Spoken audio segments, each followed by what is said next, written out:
Hello students, good afternoon and welcome to dermatology.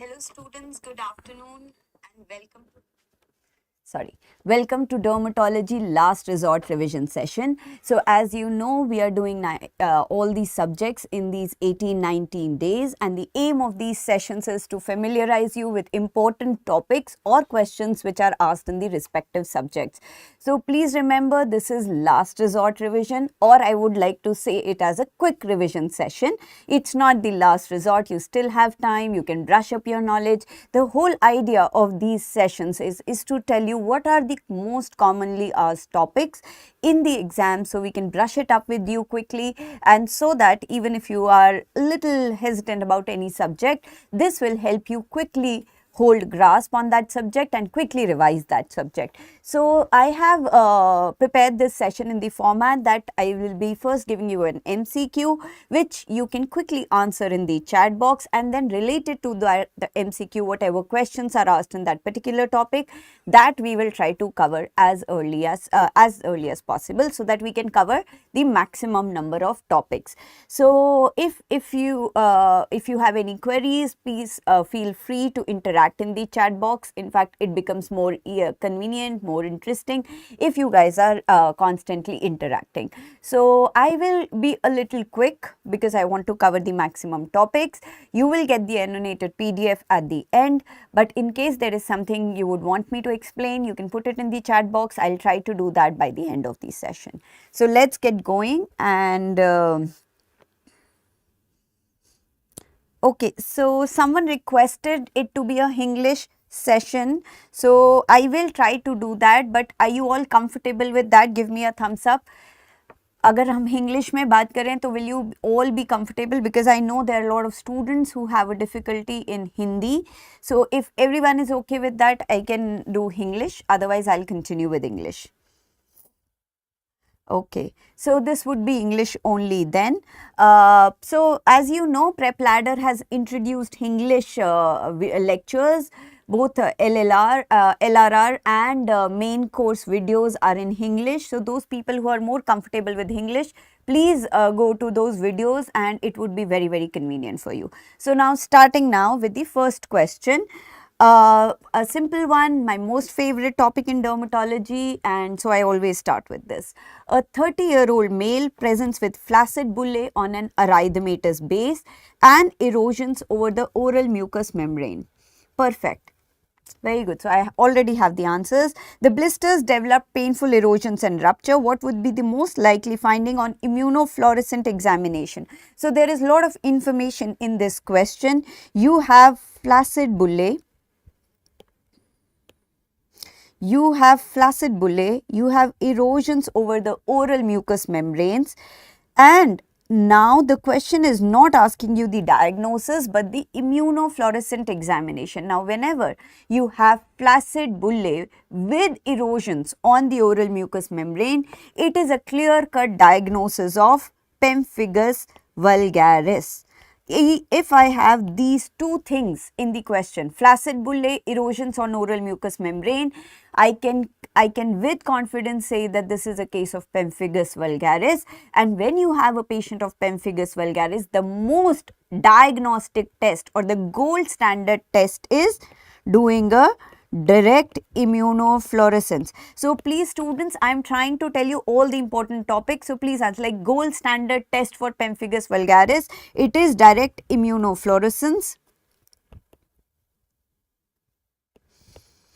And when you do a direct immunofluorescence in a patient of pemphigus vulgaris or even pemphigus foliaceus, what you get is a fishnet IgG deposition in the epidermis. I will just show you the image. Now, very good. You all told me that C is the answer. Now, you need to tell me what would be the condition, clinical condition, where you will see D as the DIF finding? In which clinical condition will you see granular deposits of IgA in dermal papilla? Quickly.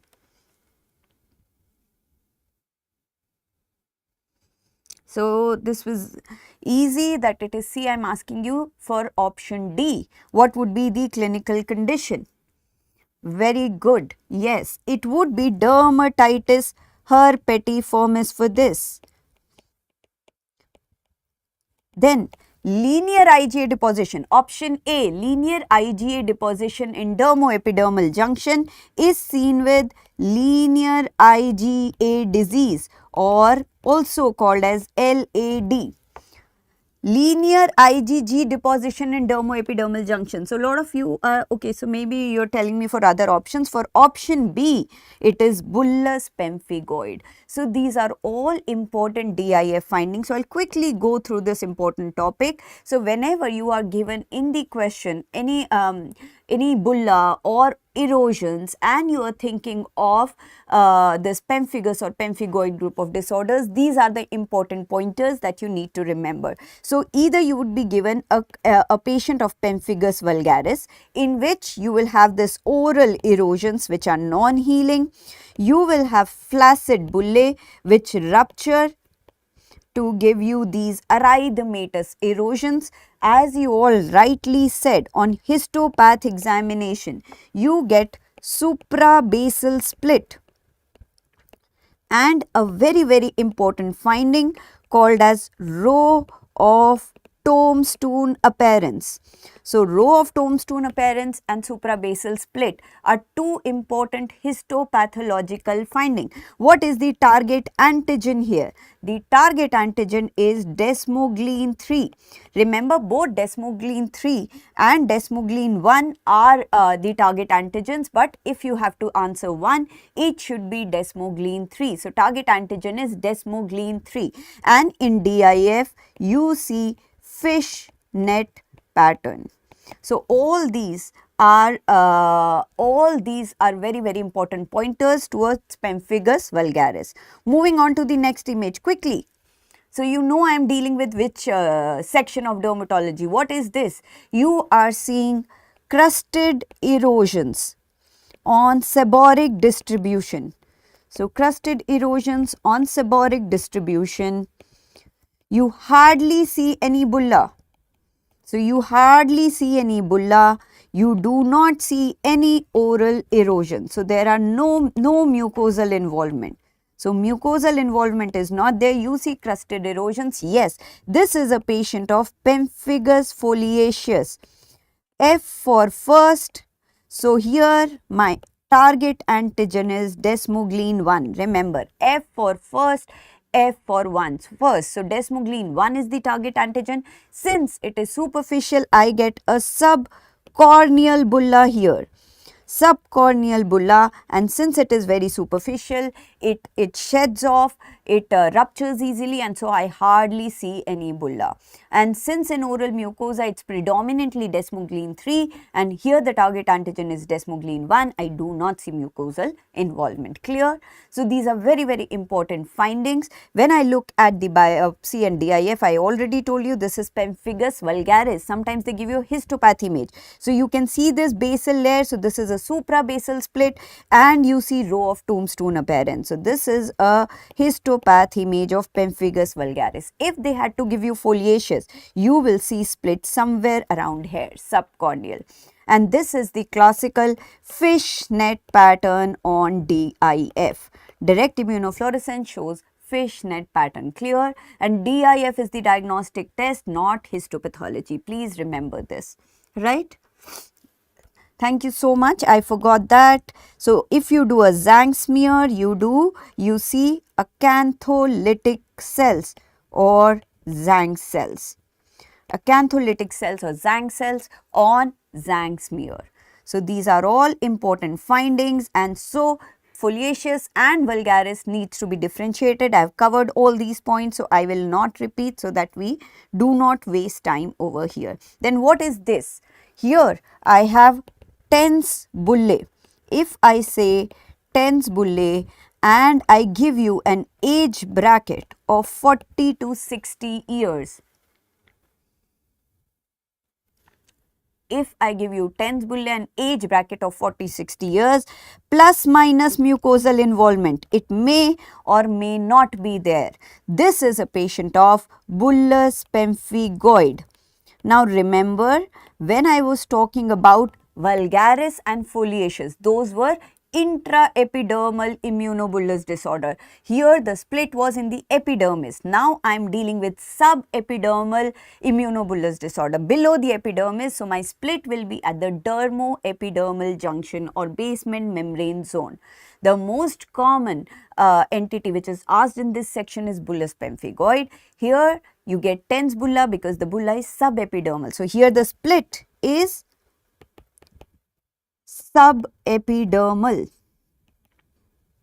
or at the dermoepidermal junction. And so when you do a DIF, this is what you see. You see linear deposition of IgG, and you can also see deposition of complement 3. So linear deposition of IgG and C3 on DIF. The split is subepidermal on histopathology. And another very important point about bullous pemphigoid, it may be preceded by urticarial lesions. So sometimes in the history they give you that there were urticarial lesions preceding these bullae. So if there is a precedence of urticarial lesion, that also points towards bullous pemphigoid. Clear? Now there are few important differentiating points, and this would also cover the important things that I have not covered. So when you have to differentiate between pemphigus and pemphigoid, remember the mnemonic MINAR. MINAR. Mucosal involvement, intraepidermal bullae, Nikolsky sign, acanthocytes also called as Zank cell, and row of tombstone appearance. So MINAR is positive in pemphigus group of disorder. It is absent in pemphigoid group. So in bullous pemphigoid, you do not see a positive Nikolsky, you do not see Zank cells or acantholytic cells, you see a subepidermal split, you do not see intraepidermal bulla, and mucosal involvement is only present in 30% of the cases, right? And also pemphigoid can usually present at a later age group. Another important clinical finding is whether the bulla are flaccid or tense. Clear? So if you remember these two important tables, you would be easily able to crack any immunobullous disorders. So good, I'm just seeing if yes, age is 60 to 80 years, preceded C3 we have done, and MINAR we have done, pemphigoid treatment, right, good. Now when we talk about treatment, it is mostly immunosuppressants and oral steroids. In pemphigoid group of disorder, Dapsone is the drug of choice. Now usually I have seen that if I have to ask you this class of dermatology, they will usually give you a clinical question and rarely give you on treatment, because for you it's the clinical diagnosis which is more important. Now just to complete the topic, in the same section, sometimes you can get a history of a patient presenting with itchy excoriated papules, which are mainly present on the extensor surfaces of the body. They are coming and going, they are not responding to normal topical applications or anti-allergics. And patient, you do a DIF and you see this, the D option which was there in my question, you see some deposits in the dermal papilla or immunofluorescence in the dermal papilla.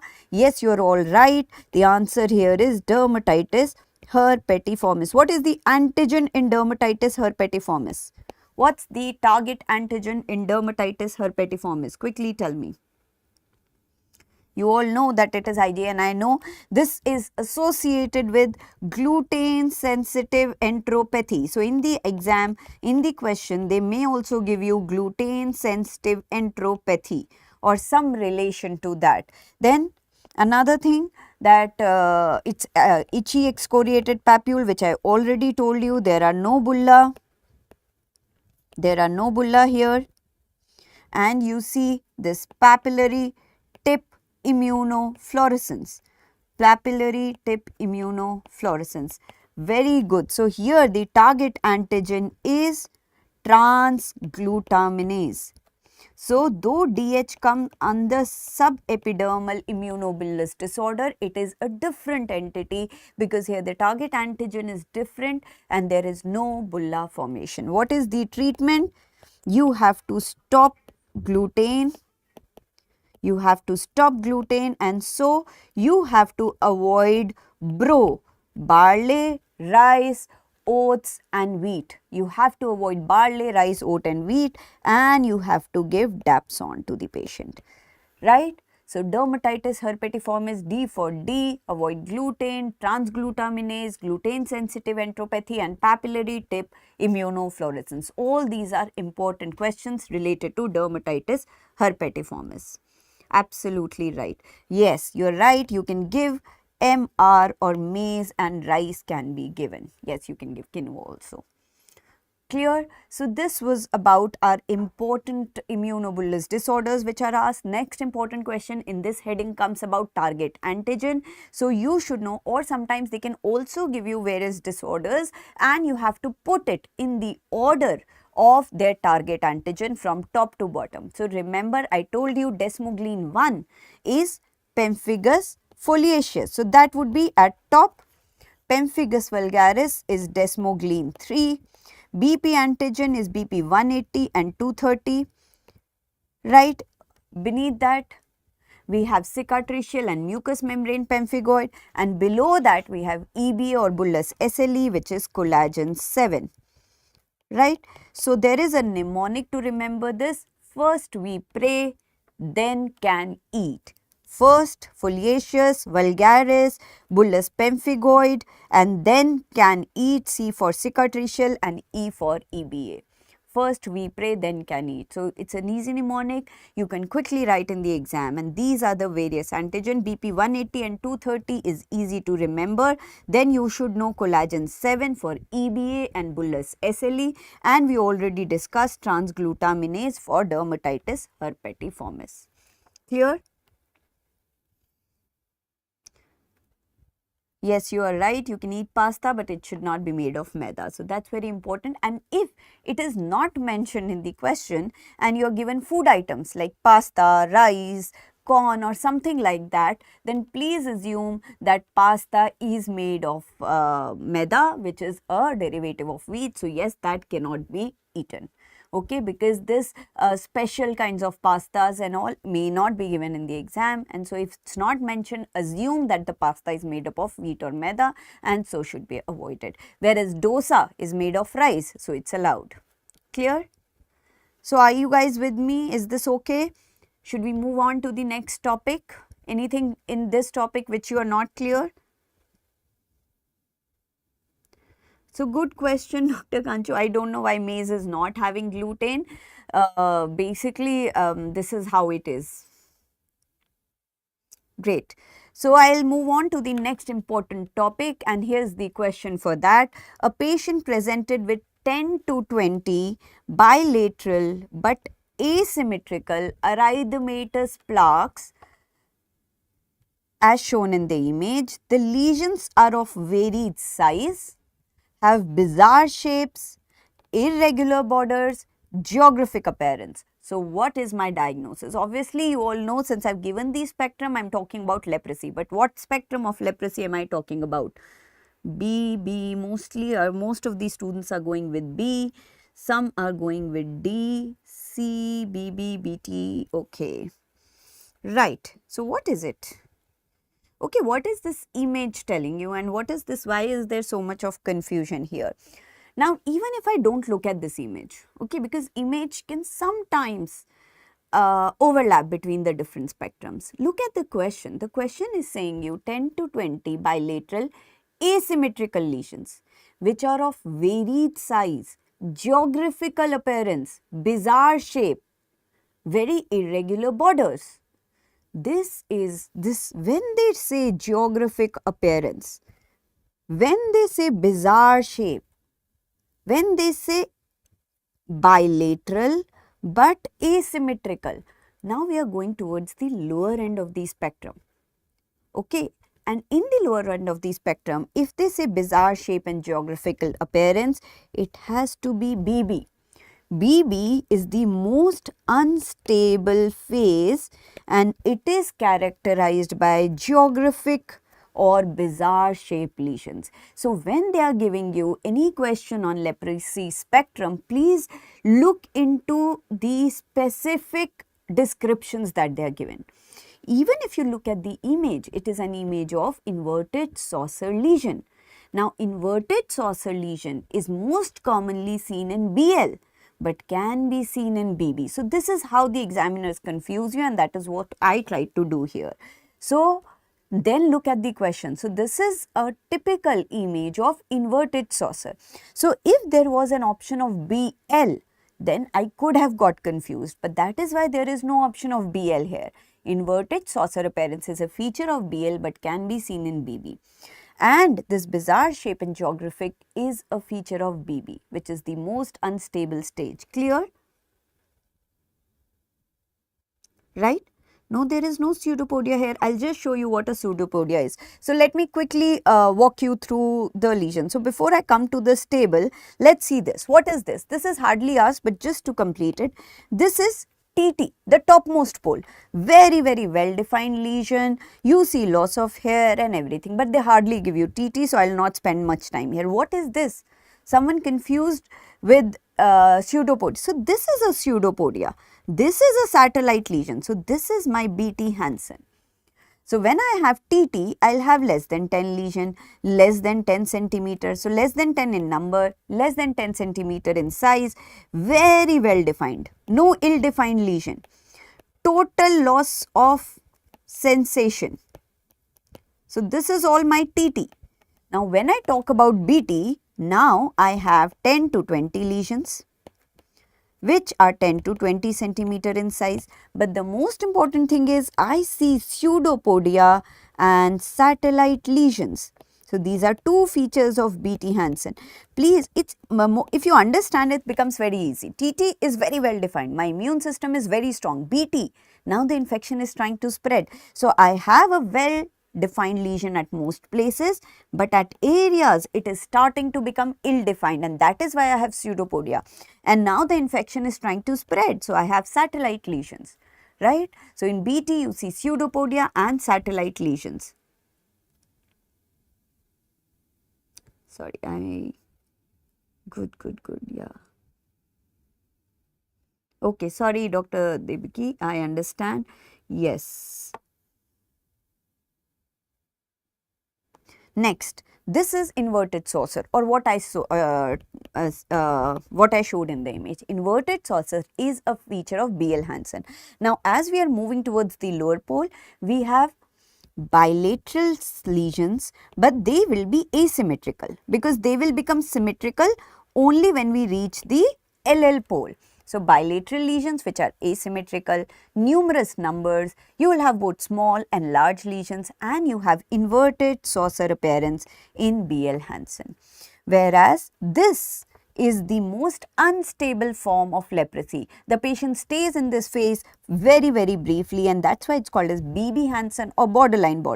So, it is the most unstable form and here you see map-like configurations or geographical lesions because now what is happening is from tuberculoid pole, patient is going towards the lepromatous pole. So, now my body is confused, bacteria is confused, so it is going all over.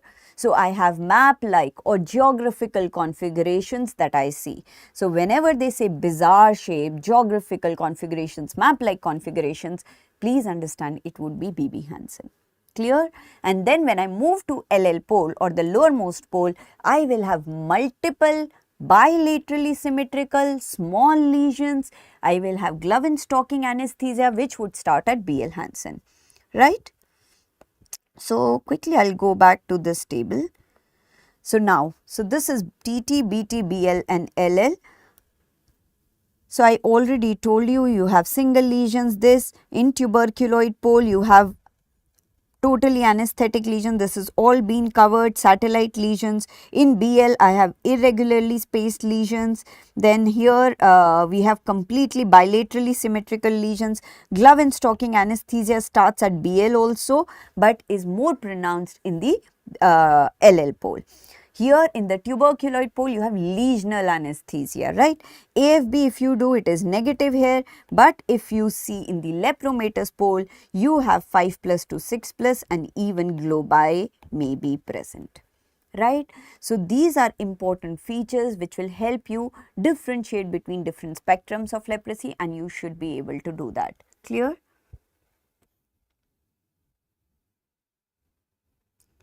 Yes. So punched out lesion, if they are specifically asking you about punched out lesion, it is more common in BB than BL.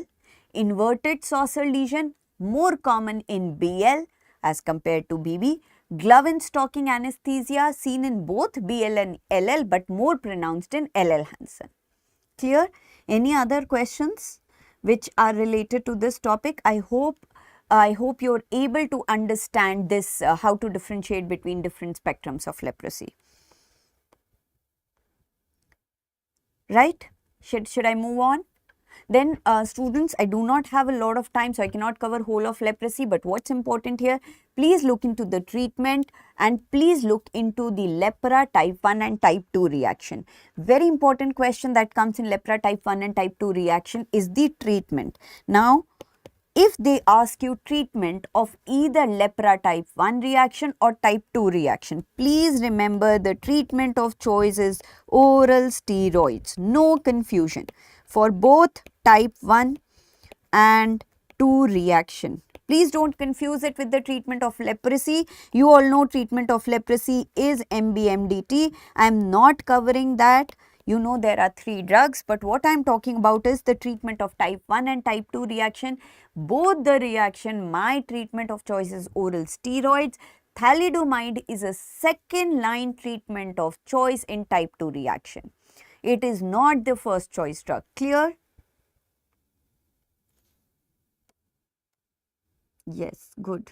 NSAIDs can be given in type 1, right? So, oral steroids are the drug of choice for type 1 and type 2 reaction. Quickly revising both the type of reaction. So, type 1 reaction is a type 4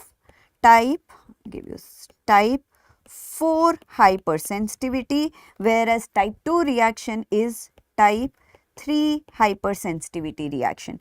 Type 1 lesions you see in upper spectrum, type 2 reaction you see in lower spectrum. In type 1 you see that existing lesions increase, they become erythematous, edematous. In type 2 reaction you see new crops of lesions with fever.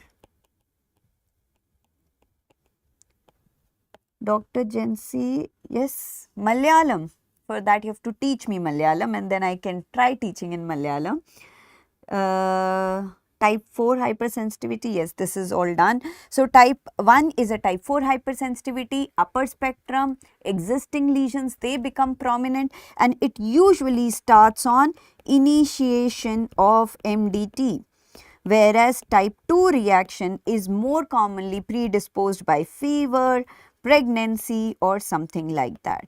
In both the type of reactions, you continue with MDT and you give oral steroids as the first choice. Clear? So, this is briefly about important questions which are asked in leprosy. Moving on to the next topic. I hope the speed is okay, students, and I hope you are able to understand. Okay, what is upper and lower spectrum? Thank you for asking that question, Dr. Jason. Upper spectrum is the tuberculoid pole, BT, TT Hansen. Lower spectrum is the lepromatous pole, BL, LL Hansen, right? So, type 1 reaction is more commonly seen in tuberculoid pole. Why? Because it's a type 1 hypersensitivity. Here, what happens is when you give MDT, the bacilli are killed. And when the bacilli are killed, because my body has good immune response, it reacts against those dead bacilli and that leads to type 1 reaction, whereas type 2 reaction is seen in lepromatous pole where my antibodies are more but my CMI is very low. So, when I have a trigger like fever, some pregnancy or some stress factor, my immune system further goes for a toss leading to sudden increase in the bacilli and that is why I have type 2 reaction. Now, because my antibody response is good, so there are more antigen antibody complexes which are formed in type 2 reaction, and that is why it is a type of type 3 hypersensitivity. So, everything has a logic. Please refer to the main lectures. It will become very easy for you if you understand the concepts, right? Good. So, as I was going through that, you all have answered my next question. Very, very good. Yes, in children you can give steroids. Okay, good. So, next question is a 15-year-old, and sorry, I didn't see the responses. So, most of you are right, but some of you are getting confused with option C. Okay. So, let's discuss this. A 15-year-old girl presented with history of hair loss since few weeks, otherwise patient is well, and when you see the site, you see multiple broken hair follicles. So, only pointer in this question is this: multiple broken hair follicles.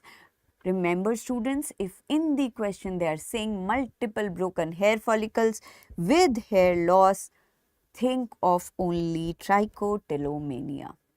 Now, why was there a confusion with alopecia areata? See, even if you look at the image, someone was right. Someone pointed out, can you see these bleeding points? Can you see these hair? Alopecia areata will be smooth. It is a smooth patch. You do not see multiple broken hair follicles on the patch. You see on the surroundings there are few broken hairs, but on the patch you see multiple broken hair follicles only in trichotillomania. Because trichotillomania is a psychiatric disorder, patient pulls or plucks his or her hair. When you pull the hair with an external force, your force cannot be constant. So, you would have hair of unequal length. So, you will have broken hair follicles. Alopecia areata, on the other hand, is an autoimmune disorder. There my hair, suprabulbar area of my hair is targeted, and so all the hair are lost. So, you do not see broken hair follicles on the surface, you see a smooth patch. I will just show you the images. So, trichotillomania shows hair of various length. Along with that, what can you see? Okay, incomplete hair loss. Just looking at the various questions that you've posted.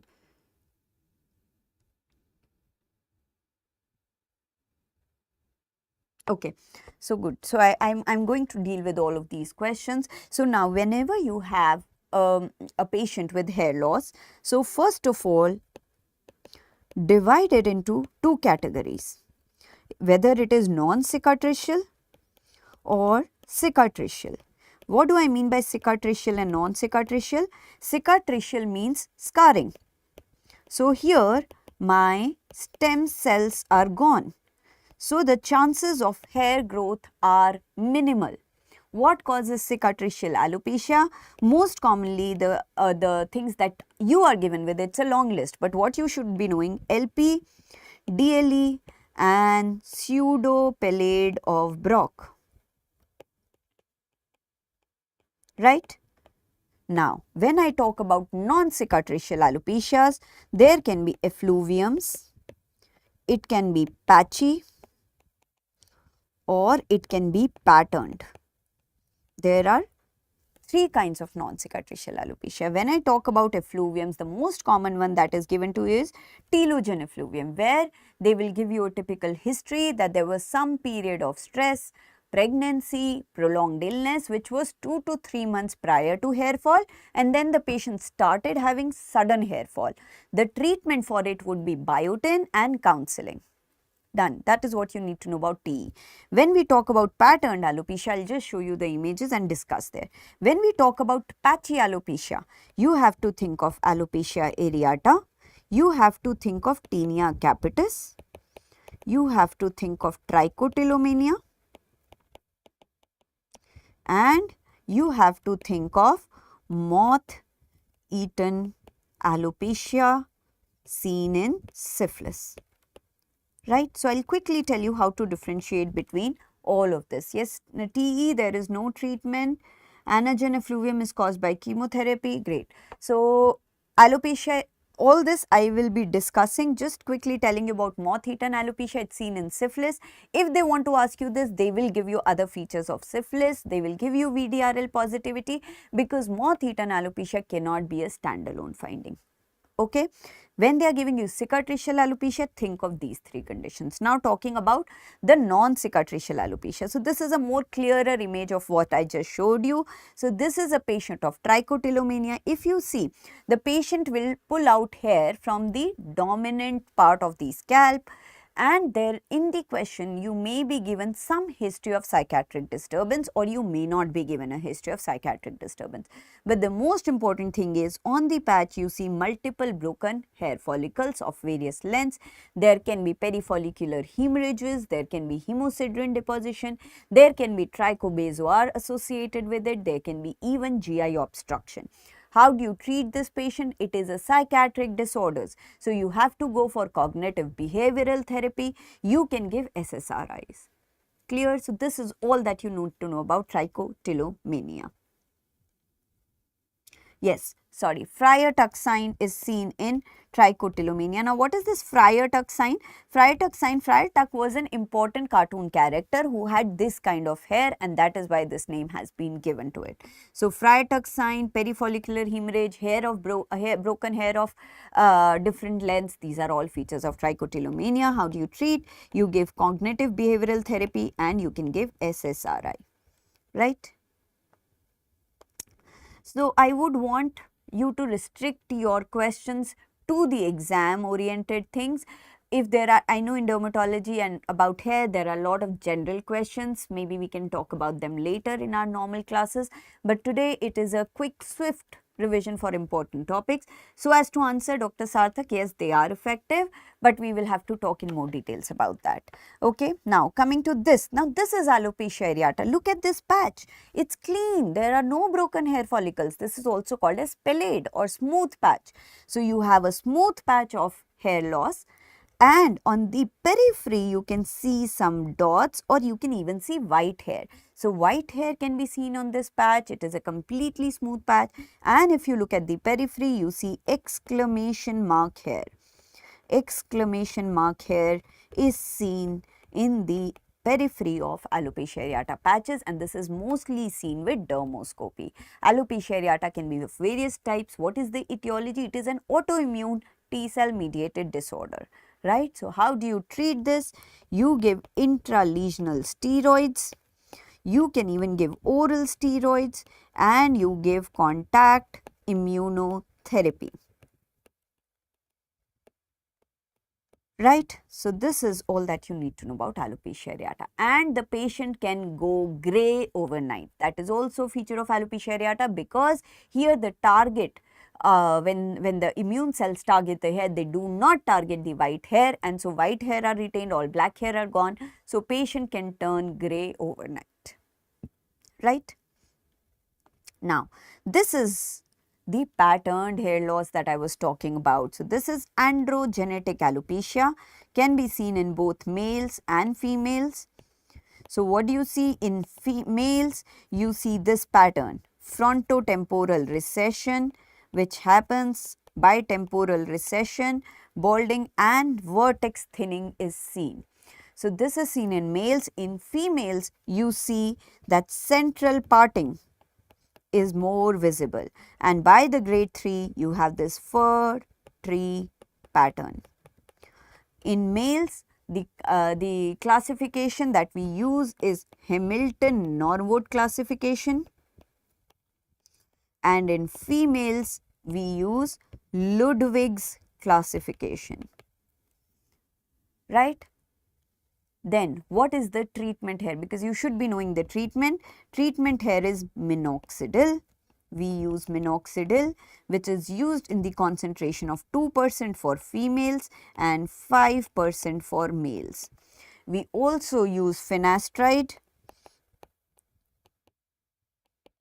in males, and in females you can use anti-androgens.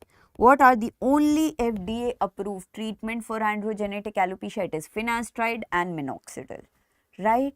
So this is what is usually asked. You're given a patterned hair loss. Here the patient has no symptoms, just that their hair density is going low. Yes, right. Finished, right? Good. So these are the important questions which are asked in here, right? So this is the classification. So you should broadly divide cicatricial, non-cicatricial, and I told you these are the important things. Then what is this? Quickly, what is this and what is this sign?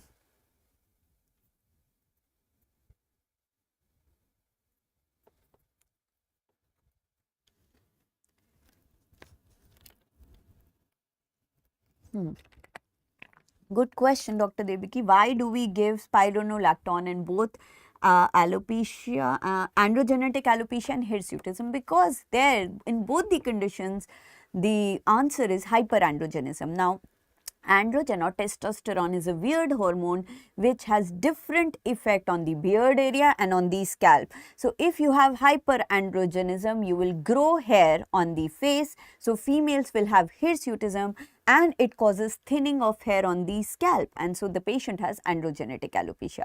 So androgens have reverse action on scalp and beard, and that is why you use spironolactone, which is an anti-androgen for both hirsutism and for androgenetic alopecia.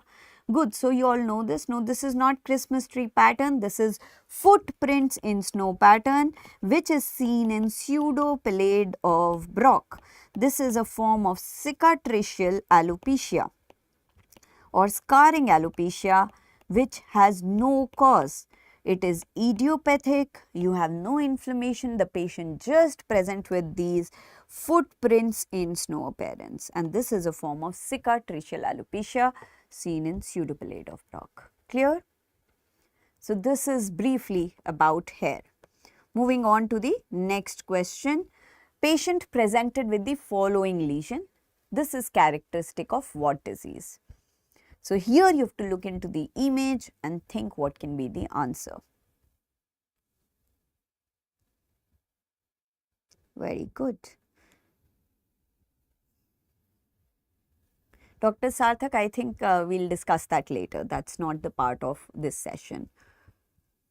Good. So there is no confusion here. You're absolutely right. This is Gottron's papules. This is dermatomyositis. So now dermatomyositis again is an important topic. Dermatomyositis, as the name reveals, derma and myositis. So you have skin features and you have muscle features. Now when I talk about muscle features, remember in the question they can give you some history of proximal muscle weakness. So patient will have proximal muscle weakness and associated with it skin features. Now when we talk about skin features of dermatomyositis, there are two characteristic lesions or two pathognomic lesions, sorry, not characteristic but pathognomic lesions, which are Gottron's papules and Gottron's sign. So what are these? So these are two named things and we should be knowing about that. So Gottron's papules is when you see these erythematous two violaceous papules which are present in the interphalangeal joint and metacarpophalangeal joint. Now the thing about dermatomyositis is you see confluent lesions which can be either macular or papular, and they have a violaceous tinge to it. So it's also called as confluent macular violaceous erythema. When it is just macules, I call it Gottron's sign. When it is papular, I call it Gottron's papule. So Gottron's papules and sign is similar thing, just the morphology of lesion is different, and the clinical feature is called as CMV or confluent macular violaceous erythema. So you would be given proximal muscle weakness, you would be given either of these. So now this CMV, so when you talk about pathognomic sign, pathognomic is when you have papules and signs, and the location is important.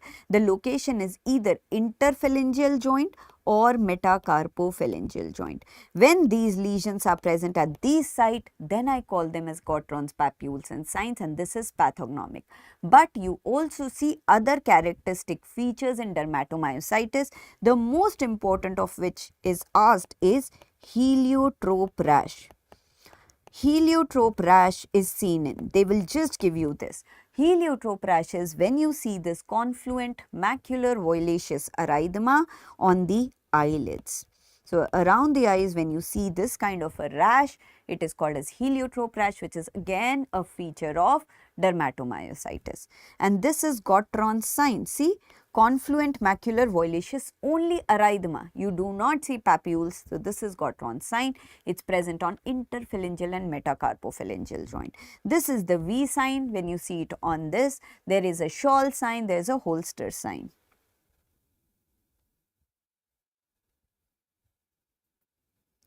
Dr. Sarthak, you can restrict yourself. If you are seeing prep ladder videos, they are more than enough for you, because it's more important that what you're reading, you're revising. So, if you have multiple sources, you may get confused.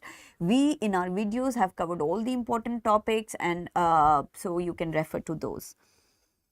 Perfect hair combing sign. Any questions on this? You've written everything. You're all, I think you're all very well prepared. Yes, erythema means redness. So, in dermatology, when you see erythema, you mean redness. Yes, we are coming to holster sign also. I'll show you that also, but clear. So, this is Gottron sign when it is present in metacarpophalangeal joint and interphalangeal joint. V sign when it is present on neck. Heliotrope rash when it is present on eyelids. This is my Gottron's papules only. Then this is the holster sign when I see this confluent macular violaceous erythema on the lateral aspect of the thigh. Then we have shawl sign. Then you can have mechanic's hand. All these are different skin manifestations of dermatomyositis, and if you look at the nails, you see periungual telangiectasia. So, these are all features of dermatomyositis. Clear? When you talk about the diagnosis of DM, there is a Peter and Bohan's criteria in which you have to have characteristic skin lesions, and very importantly, you have to prove that the patient has proximal muscle weakness. So, in DM, both the features should be present, right? Yes, this LLR videos is enough for passing FMGE.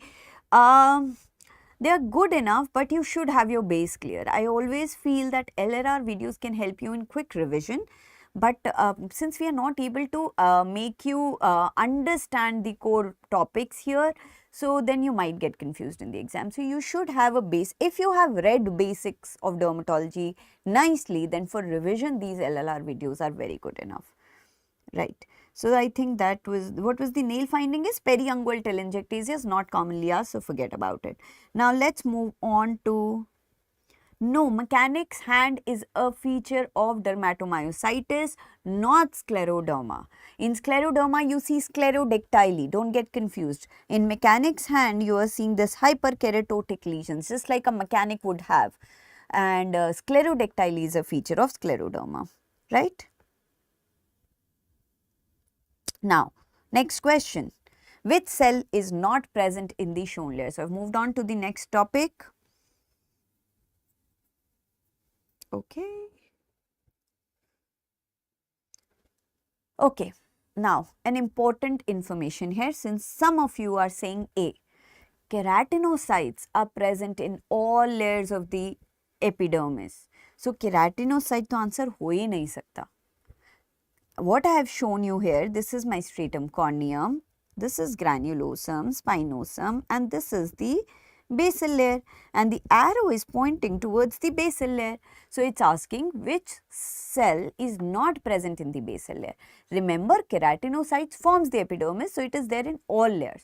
You may get confused between the rest of the three, but don't get confused with keratinocytes. And rest you all are right. Yes, this is Langerhans cells. So, very easy to remember. Keratinocytes are present in all cell layers.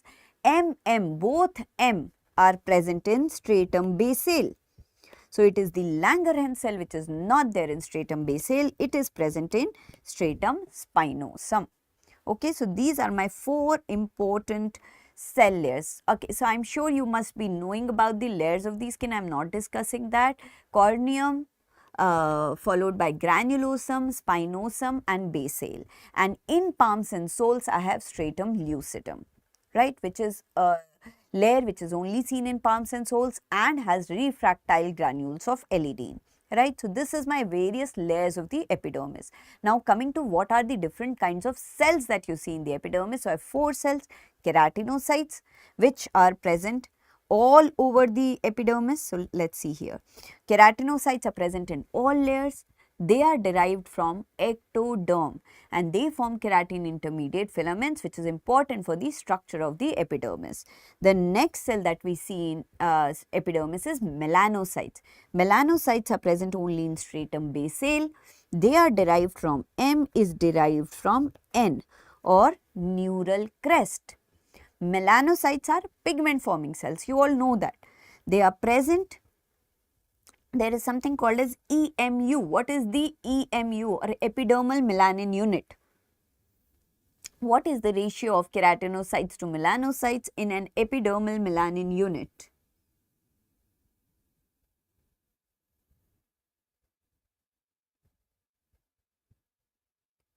So, Dr. Harsh, first, second and third degree burns would be dealt in surgery. It's not a dermatology question. Yes. So, my melanocyte transfers its melanin to 36 keratinocytes around it and this is called as EMU. So, EMU is 1:36. But in the stratum basale, there is one melanocyte for every 10 keratinocytes. So, by distribution it is 1:10, but it is surrounding to 36 keratinocytes around it. Now, these melanocytes are pigment forming cells and they form pigment, right? They are derived from neural crest. Next are Merkel cells. Both M, as I told you, are present in stratum basale. Now, Merkel cells are derived from either ectoderm or neural crest, but if you have to mark one, mark ectoderm. These are slow adapting touch receptors.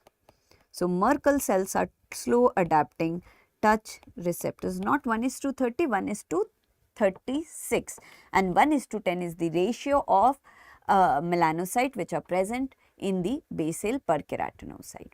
The third cell that I have is Langerhans cell which are derived from mesoderm or bone marrow. They are present in stratum spinosum. These are my antigen presenting cell and they have a special granules which are called as, what is the structure of Langerhans cells, what is the type of shape it has? Birbeck granules, very good. So, you have Birbeck granules here or which are also called as racket shaped granules. Racket shaped granules. Now, remember both Langerhans cells and melanocytes are dendritic cells. So, these are different informations which are asked in different forms and you should be knowing about that. Tennis racket or right?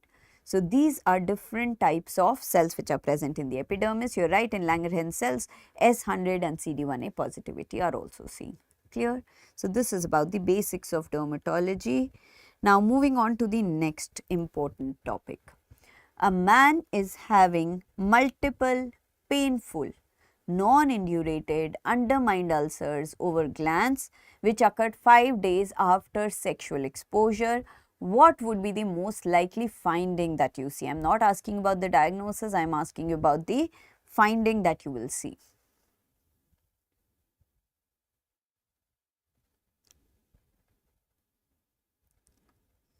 Okay, so there is a confusion between A and C, right?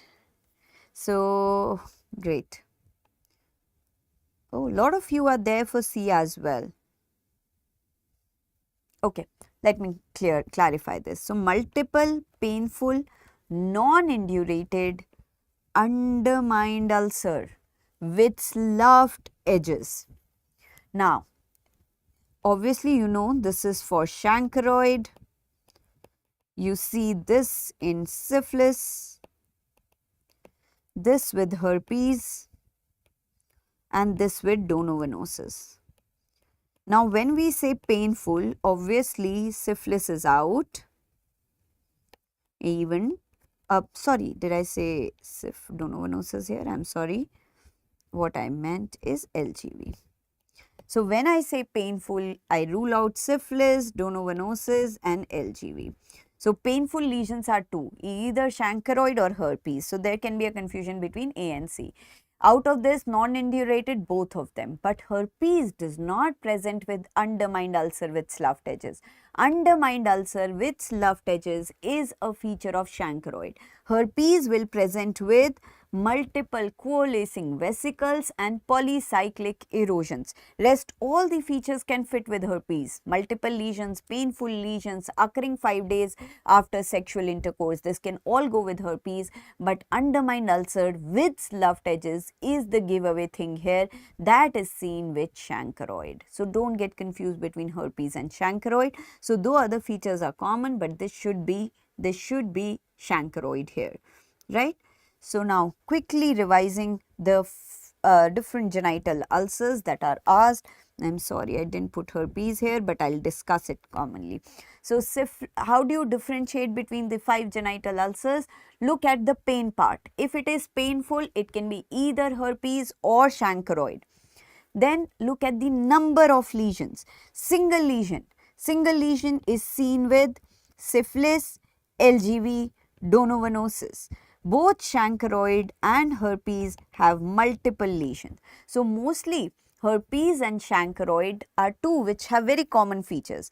Short contact period, short incubation period, multiple lesions, painful lesions. But herpes will present with polycyclic erosions and vesicles, whereas chancroid presents with ulcers which have undermined edges, right?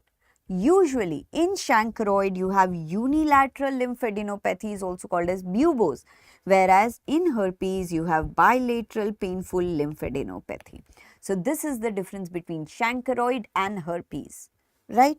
Then coming to syphilis, single lesion, painless lesion, indurated lesions with shorty lymph node. All these are important features of syphilis. Single, painless, indurated and shorty lymph node. What will you give? You will give injection benzathine penicillin. LGV.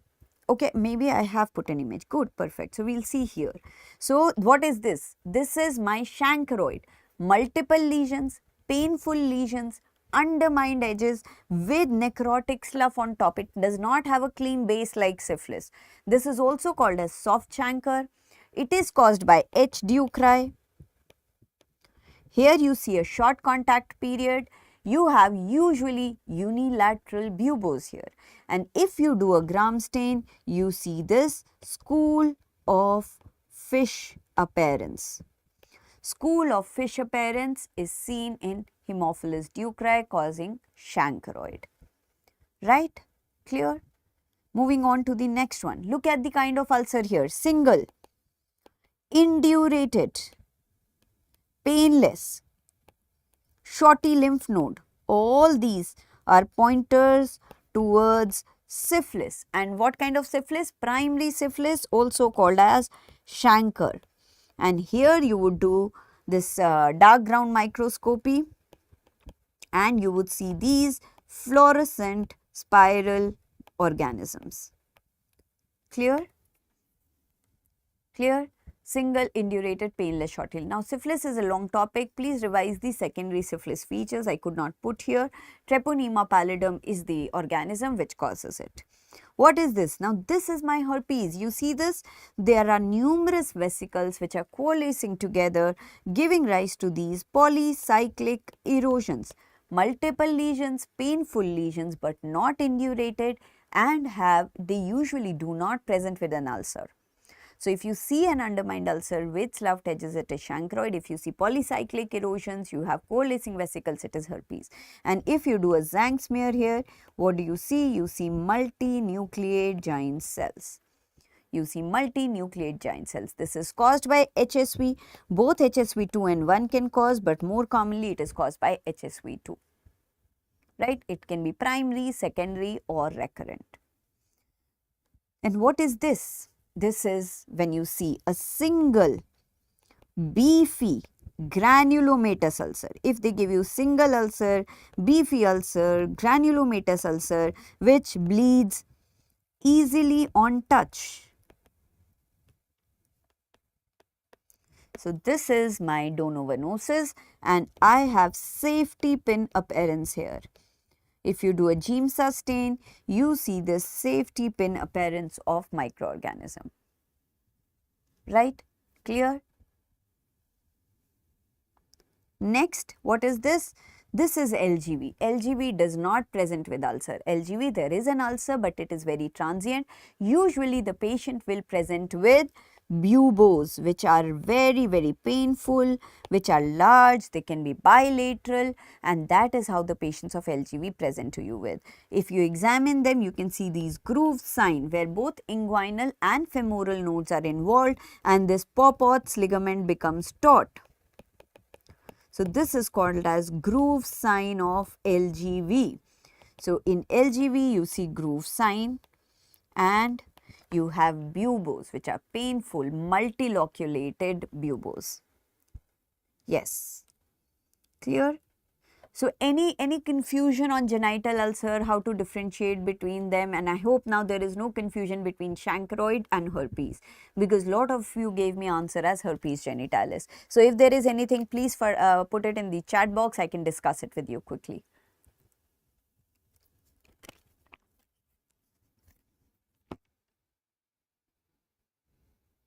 Good.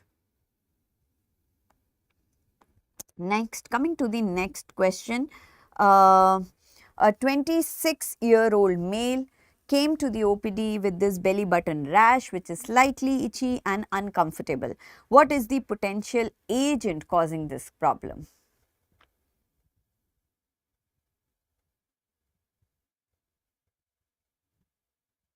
Okay, so there are few questions here and there, maybe we will discuss it in the end.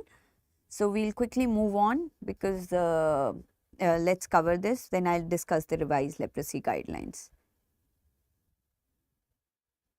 Okay, so this is, we'll come to HPV ward, the class duration, another an hour or and a half maybe, let's see how quickly we can do as much topic as possible. If you guys get bored, we can stop anytime. Yes, this is belly button rash. What causes belly button rash? It is the nickel. So, when they are talking about contact allergic dermatitis, remember nickel is the most common metal which causes allergies or contact allergic dermatitis. Now, nickel is present in belly buttons, not just belly buttons. It's also present on the this belts. It is present in artificial earrings. It is present on this keychains. They are also present on wristwatch. So, any of this can be given to you. This is all nickel causing the menace. So, this is an example of contact allergic dermatitis and this is caused by nickel. This is an example of bindi dermatitis, and bindi dermatitis, the contact allergen is called as para tertiary butyl phenol or PTBP. This is hair dye dermatitis and this is caused by paraphenylene diamine or PPD. So, these are the three common contact allergens which are frequently asked in the exam: nickel, PTBP and hair dye. Now, you should also be able to differentiate between contact allergic and irritant dermatitis. Irritant dermatitis is usually very sudden. It is not generating an immunological response. So, usually happens after the first contact. It can be something similar to an acid burn or alkali burn which you have in the chemist lab. Whereas allergic contact dermatitis happens on subsequent exposure and so it is immunologically mediated. It usually irritant contact dermatitis will only happen at the contact site, whereas allergic contact dermatitis can happen at sites distant from the contact site because it is an immunological response. So, these are few important differentiating features between irritant and allergic contact dermatitis that you should be knowing, and then you should be knowing these important allergens and their sources which are commonly asked, right. Hair dye is PPD, yes. Contact allergic dermatitis is type 4 hypersensitivity response. So, here you have your next question. So, nickel is the most common thing that you see in artificial jewelry and jean buttons. Chromium is seen with cement workers. So, a lot of times they give you cement workers, it is chromium which is present in them. Potassium dichromate is seen with painters, with people who are working with leather, detergents and other things. Another important thing that is asked is PPD that we already discussed, PTBP which we already discussed, and then plant-based dermatitis, which is usually caused by Parthenium. So plants can also cause allergic dermatitis. The most common plant source in India causing allergic dermatitis is Parthenium hysterophorus, which is also called as Congress grass or wild grass, and the allergen that is there in Parthenium is called as SQL or sesquipteran lactone. Sesquipteran lactone is the culprit here, right? So these are various allergens and their sources.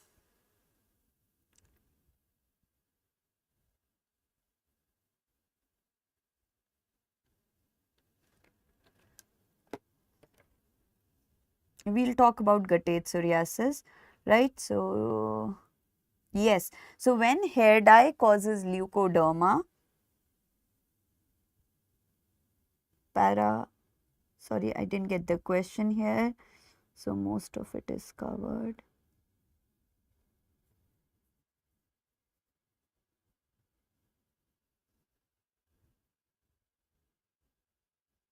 Okay. Ma'am, can we crack INI-CT if we start today? Yes, you can. If you believe you can surely do it. You have to just start, right? So just focus on the studies. Don't think about whether you started today or not. I'm sure you can crack it. I have lot of examples of people who started a month back and they could crack the exam, right? Because remember, it's not what you're preparing now, what you've been doing throughout your MBBS that's important. So if you studied during your MBBS, your fundas are clear, you can surely crack it. Now, this is the next question that we'll be talking about. A 12-year-old male who is a kidney transplant recipient presents with multiple brown keratotic papules and forehead and scalp. Which is the common cause here? 6 and 11, why am I getting a lot of A's here? What is the diagnosis here? Okay, let's see.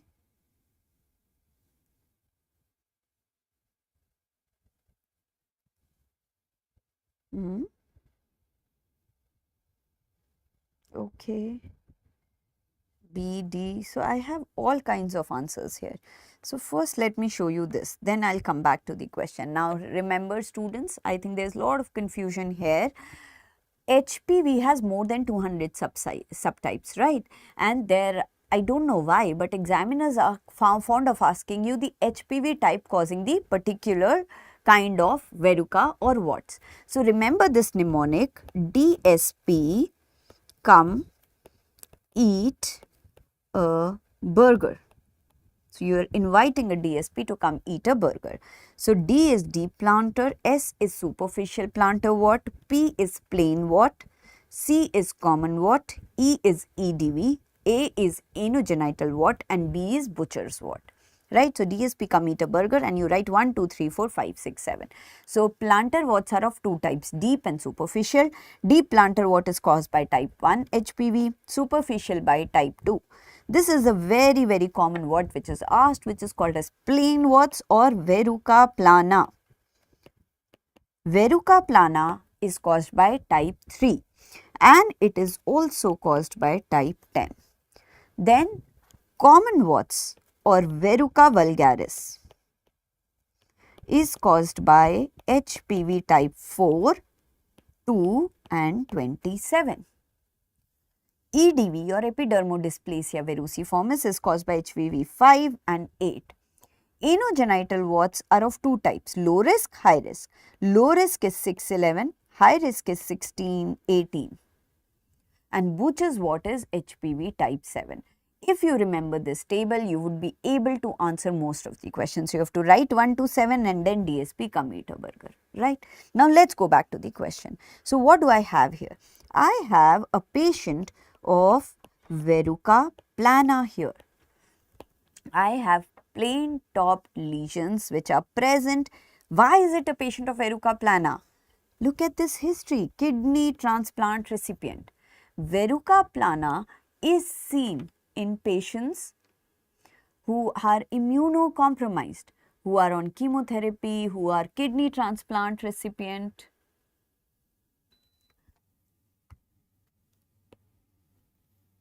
Yes, so when you have been given in the question an immunocompromised state and lesions on face, these two are important pointers towards verruca plana. Verruca plana is a plain wart which has slightly more planar surface than the normal common wart, which is very hyperkeratotic. Okay, so the most important feature of verruca plana is it is seen in immunocompromised state and it is seen on face, right? So since both of this is present, this is a patient of verruca plana. Now go back to our mnemonic DSP. P was plain wart, so P was 3. So we have HPV type 3 and 10 here. Lot of you were saying A is 611. It is anogenital wart. HPV subtype 2 and 4 both is for common wart. 1618 is high risk HPV type. Clear? So you should be able to differentiate between verruca plana, verruca vulgaris, and other things are based on the areas, and then you should be able to tell the HPV subtype. Right? Common is 2, 4 and 27. Yes, you are right. Got it? So there was a lot of different answers. I hope this is clear, and this is a table which you need to remember. Okay?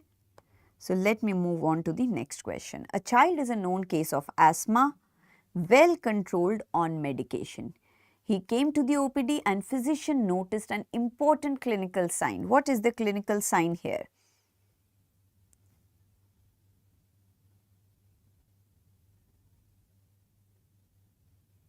Sorry, I would not be able to show you different pictures right now, Dr. Siddharth. I do not have that PDF, but you can easily see it online. Absolutely right. So there is no confusion. I'm very glad. So you're clear about this. Yes, this is atopic dermatitis. Here is a history of atopy, and you can see this extra fold of skin on the lower eyelid, which is called as Denny Morgan fold, which is a feature of atopic dermatitis. Now, please remember the other features which I have put, which is Hertog sign, keratoconus, keratosis pilaris are also features of atopic dermatitis. So these are all features of atopic dermatitis, but what you see in the image here is an extra fold of skin on the lower eyelid. This is called as Denny Morgan fold, and this is a feature of atopic dermatitis. Now atopic dermatitis is another important question which is asked. First they ask you what kind of, so it's a clinical diagnosis. You do not need any test to diagnose atopic dermatitis. There is a criteria called as Hanifin and Rajka criteria, which is a clinical criteria. It is a diagnosis where you do clinical diagnosis. You do not need a test. And what are the different features of these criteria? Patient will be itchy. The lesions will be chronic, relapsing, remitting, will keep coming and going. Then there will be a personal or family history of atopy. There can be history of asthma, allergic rhinitis or itchy lesions. Then very important, typical morphology and distribution of lesions. If they will give you infants and children, they will give you face and extensor involvement. So in infants, you will see face or extensor involvement. In adults, you see flexural involvement, even in toddlers. So I would say in infants you see extensor involvement, but in toddlers or children you see flexural involvement, and in adults you can even see hands and feet involvement. Right? So yes, you can say Rajma criteria. So it's Hanifin and Rajka criteria, very easy, very clinical. So there will be some history of atopy where they'll talk about either of these. And then the important feature here is, this is not all that you need to know. You should just know that it is a Th2 response that's generated here, and the patient can have high IgE, but you do not use that as a diagnostic test, right? Then these are the different features that you see in a patient of atopic dermatitis. This is what I had shown you, Denny Morgan fold or extra fold of skin on the lower eyelid. What is this? You see loss of eyebrows called as Hertog sign.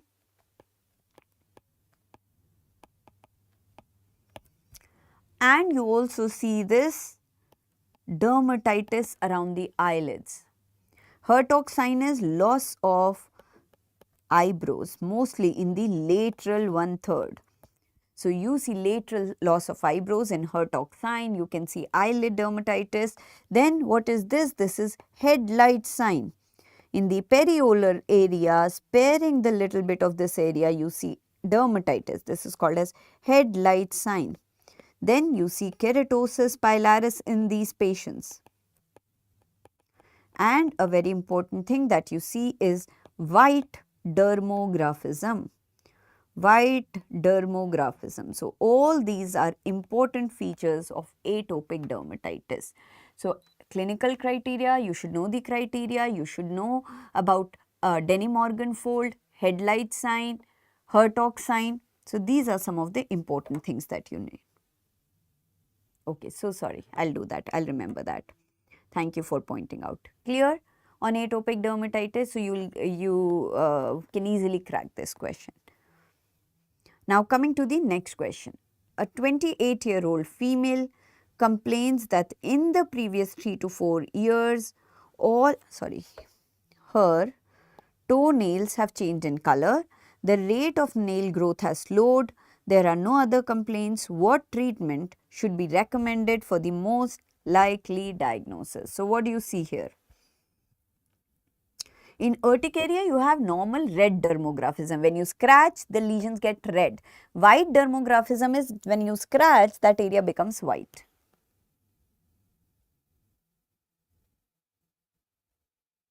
Yes, black dermographism in metal poisoning. Okay, B, D, B, B, C, B. Okay, is there a confusion here? Okay, so okay, what's the diagnosis here, by the way? I think you all know, that's why you're giving this. So, this is obviously a patient of onychomycosis. So, I have given you a yellowish discoloration of one of the toenail and there is history that the nail growth has been slowed. So, you know this is onychomycosis or fungal infection of the nail plate. Now, when we are dealing with the fungal infection of the nail, we have to see whether we have toenail or we have fingernail. So, treatment of onychomycosis is important. Now, before that, we all know that onychomycosis is of 4 types. The most common is distal lateral subungual onychomycosis, which is the most common. Then we have proximal subungual onychomycosis, which is seen with HIV patients.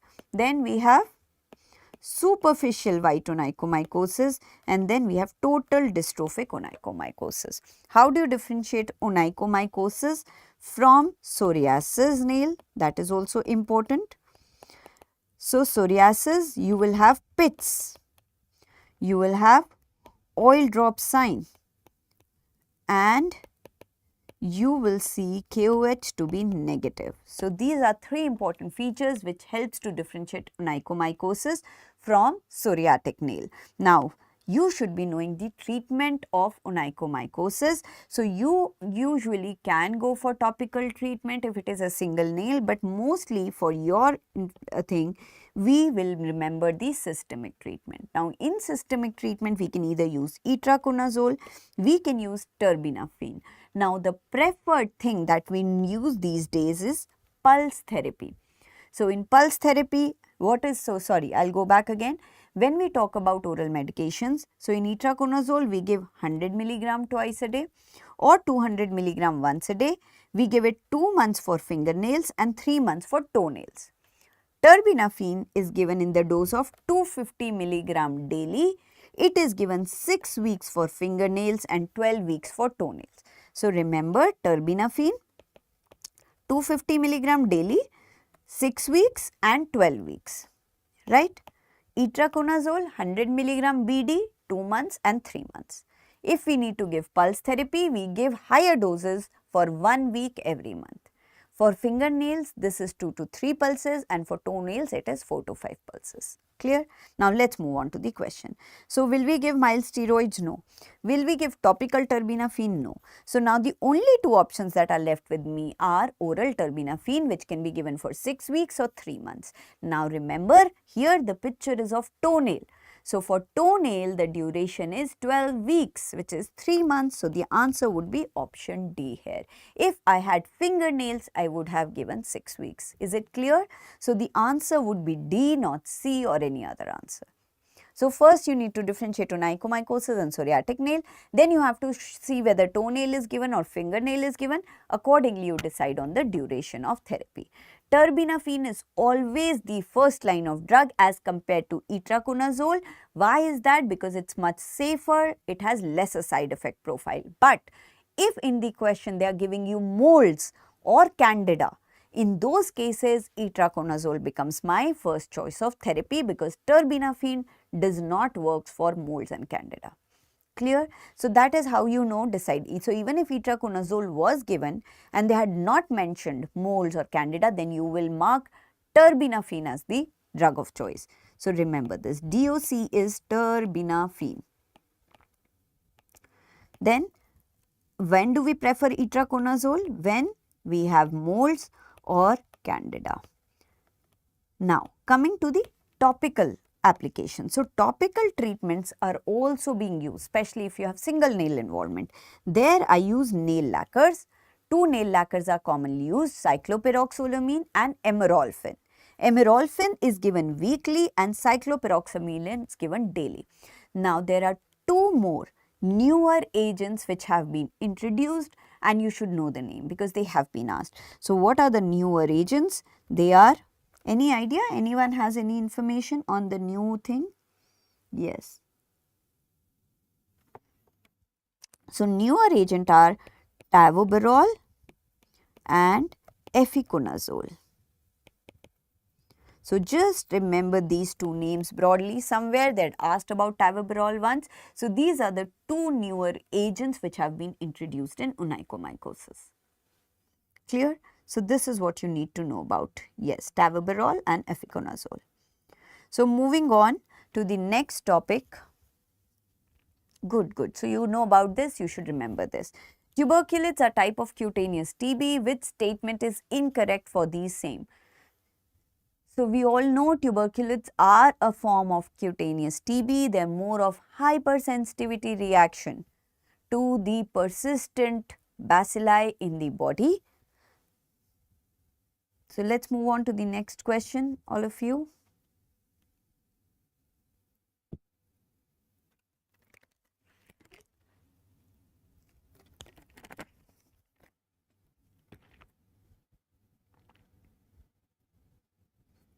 Please look at the question which is incorrect, not the correct statement. Right. So the incorrect is low CMI, so Montus is negative. So quickly revising, what are tuberculosis? Tuberculosis are basically, so remember this, hypersensitivity reaction. How to solve this kind of question? Which kind of question are you talking about? You're talking about this tuberculosis question?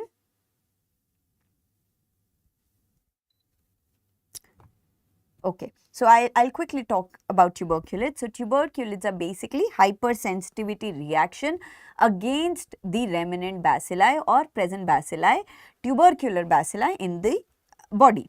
So here what happens, there is a type 4 hypersensitivity reaction which is generated.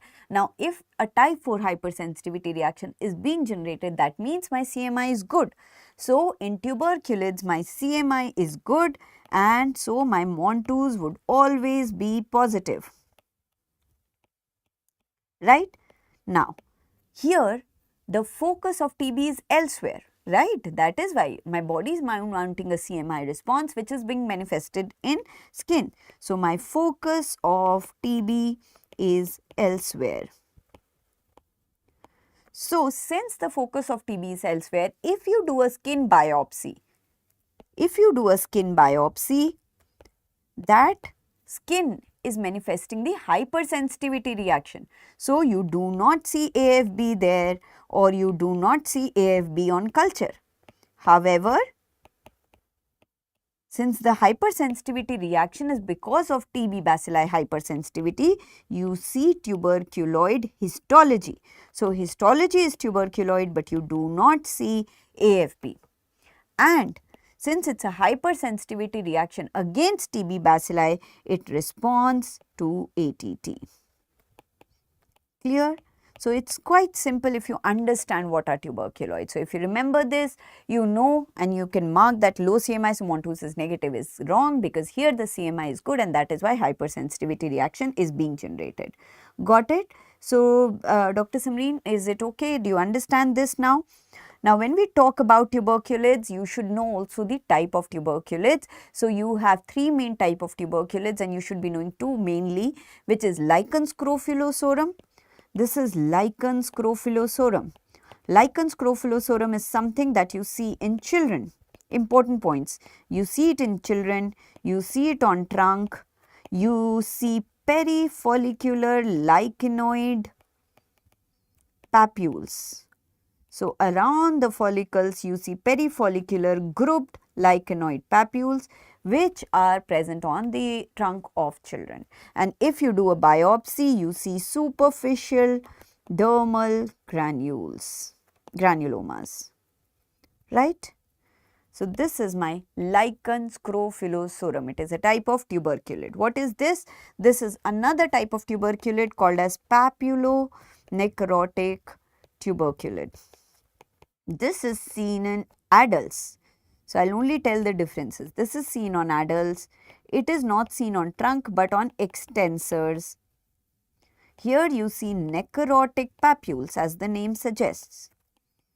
So, on the extensors of adults, you see necrotic papules, right? The third type is called as erythema induratum of Bazin. Now, this is a facultative tuberculate. What do you mean by true and facultative tuberculate? True tuberculates are those which are caused only by MTB. Facultative tuberculates can be caused by others also. So, erythema induratum of Bazin, this is important because here you see it in posterior aspect of calves, and you see it in postmenopausal females. Now, you should be able to differentiate between erythema induratum of Bazin and erythema nodosum.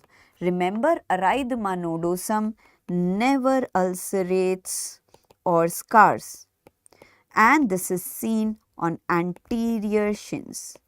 This is seen in posterior calves, postmenopausal females, and this can ulcerate or scar, whereas erythema nodosum never ulcerates and scars. So, this is another important question that is asked sometimes, right?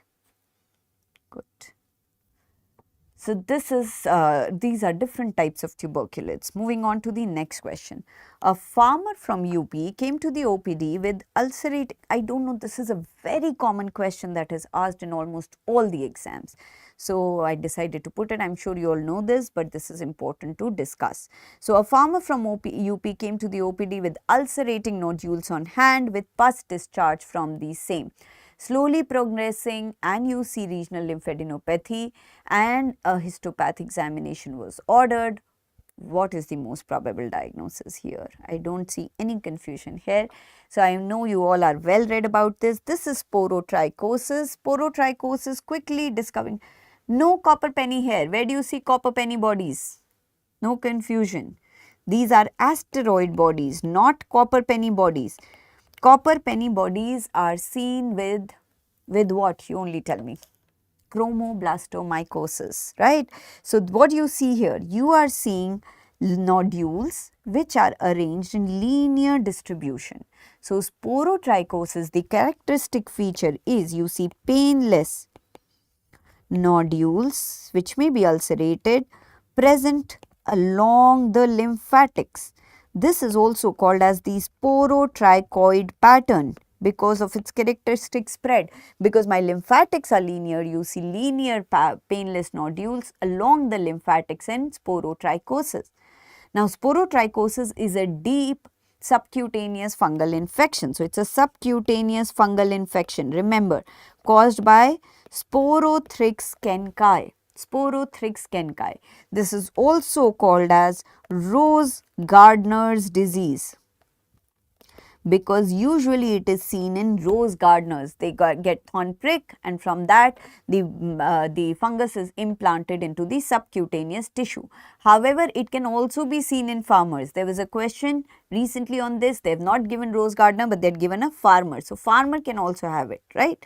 So, but it is called as rose gardener's disease. Then if you do a histopathology, what you see asteroid bodies, which are nothing but fungus, which is being surrounded by immune cells from all sides, giving rise to asteroid bodies here, right? How do you treat? You give itraconazole, you can give potassium iodide, you give potassium iodide, and you can even give terbinafine. So, in sporotrichosis, everything is important.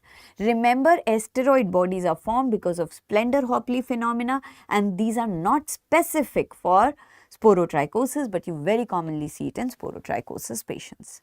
Right? Somebody mentioned copper penny bodies, that is seen with chromoblastomycosis, that is another subcutaneous fungal infection where we see verrucous plaques, and these bacilli, they appear like copper penny or sclerotic bodies, right?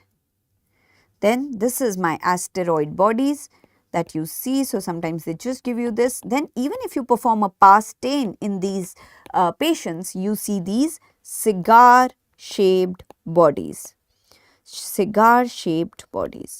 right? So, Sporothrix kenkai or sporotrichosis is very, very important. They have a question on this topic almost in every exam. Clear? Now, so moving on to the next question. Clear? Any questions related to this we can still discuss?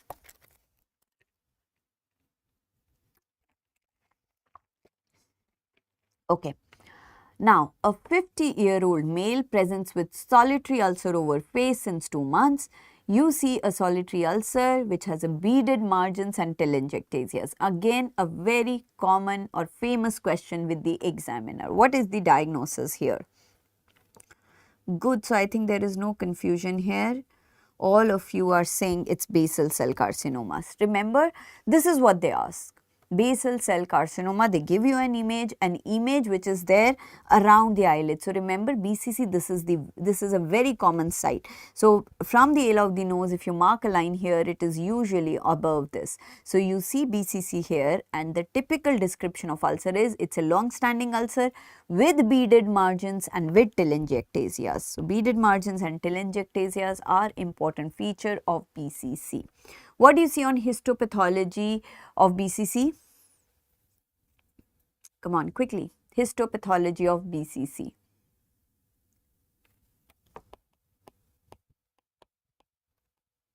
Of BCC and SCC. There are two histopathologies that you should be knowing. Yes, BCC is also called as rodent ulcer.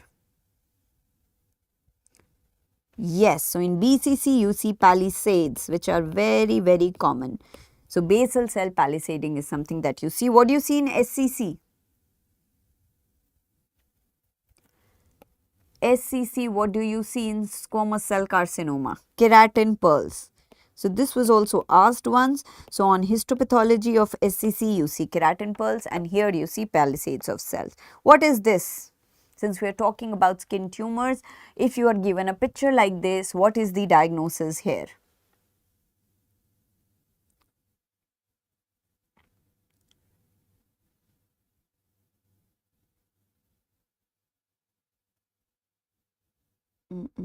Let's see. Oh, this is not a melanoma. Please, I'll show you a melanoma. Is it really an SCC? What do you see here? You are seeing a dome shape. I'll describe the lesion for you. It's a dome shaped lesion filled with central keratin plug. It is a type of well differentiated SCC, but yes, it has a particular name to it. This is keratoacanthoma.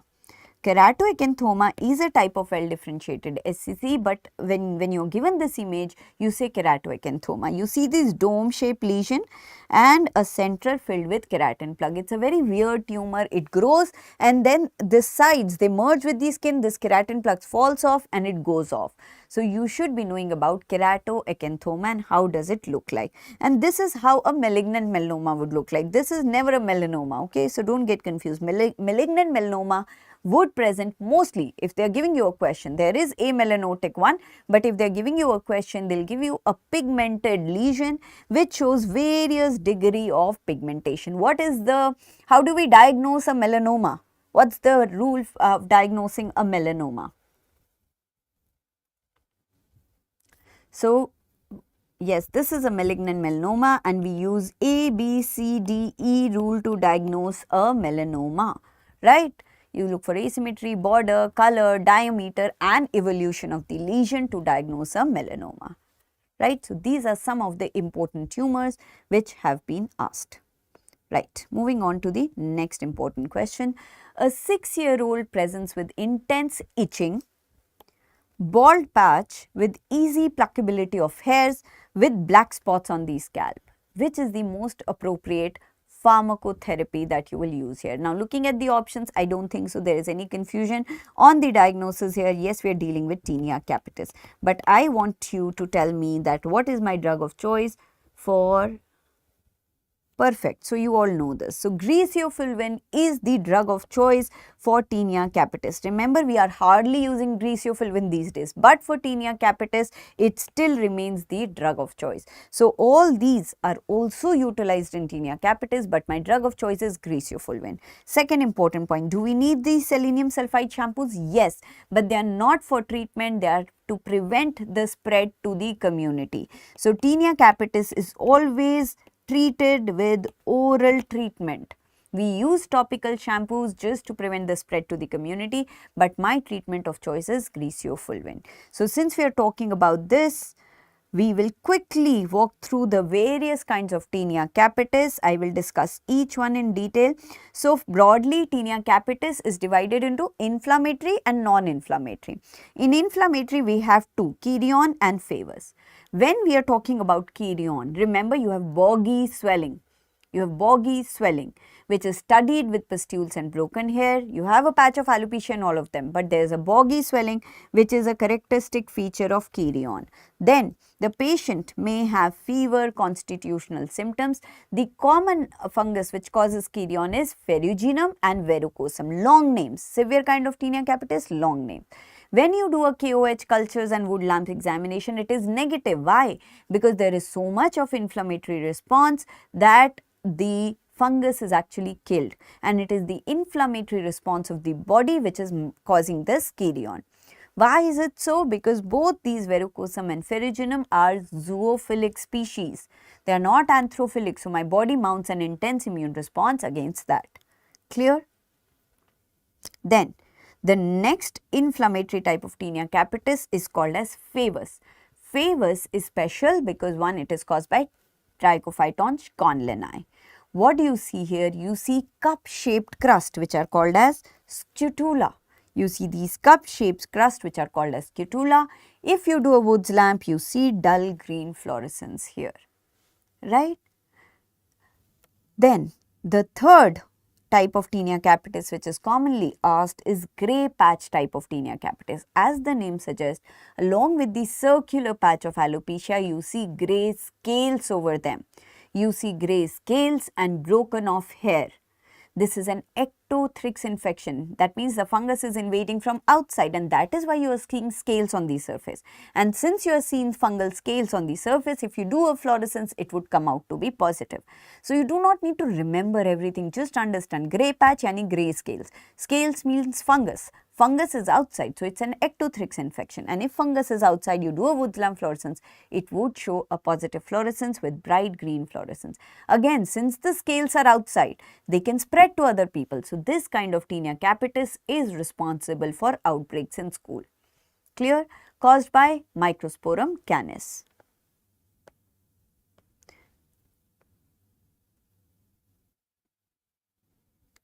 Okay.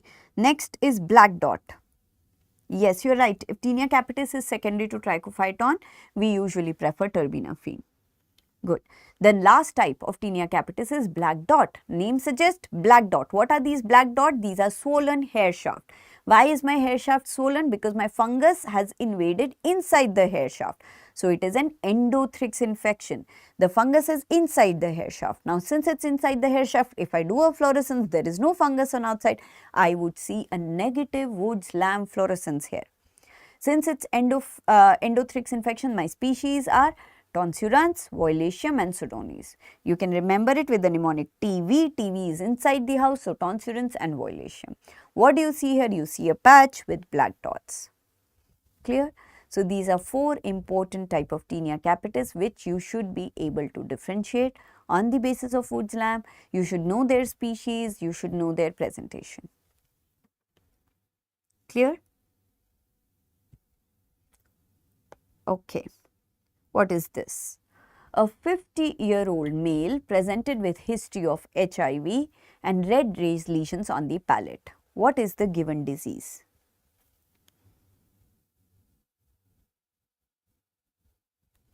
Good. So again, a very important and a common question which is asked in your exam.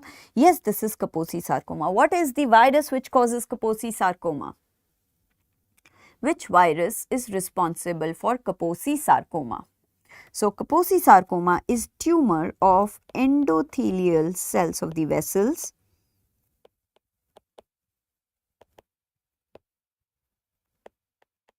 and is a very common tumor that you see in HIV patient, and it typically presents with deep vascular nodules which can be there on skin or mucosa.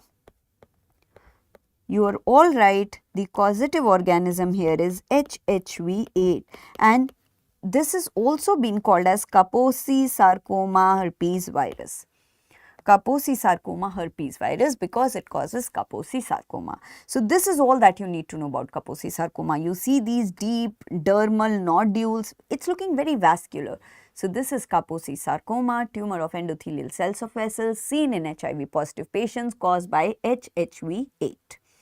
And remember, it can be there also on skin. It's just not on mucosa. Sometimes they will give you the similar lesions on skin. That is also Kaposi sarcoma. Now, there is another important condition that is given to you which is seen in HIV positive patients, which is this. What is this condition and what causes this? Quickly.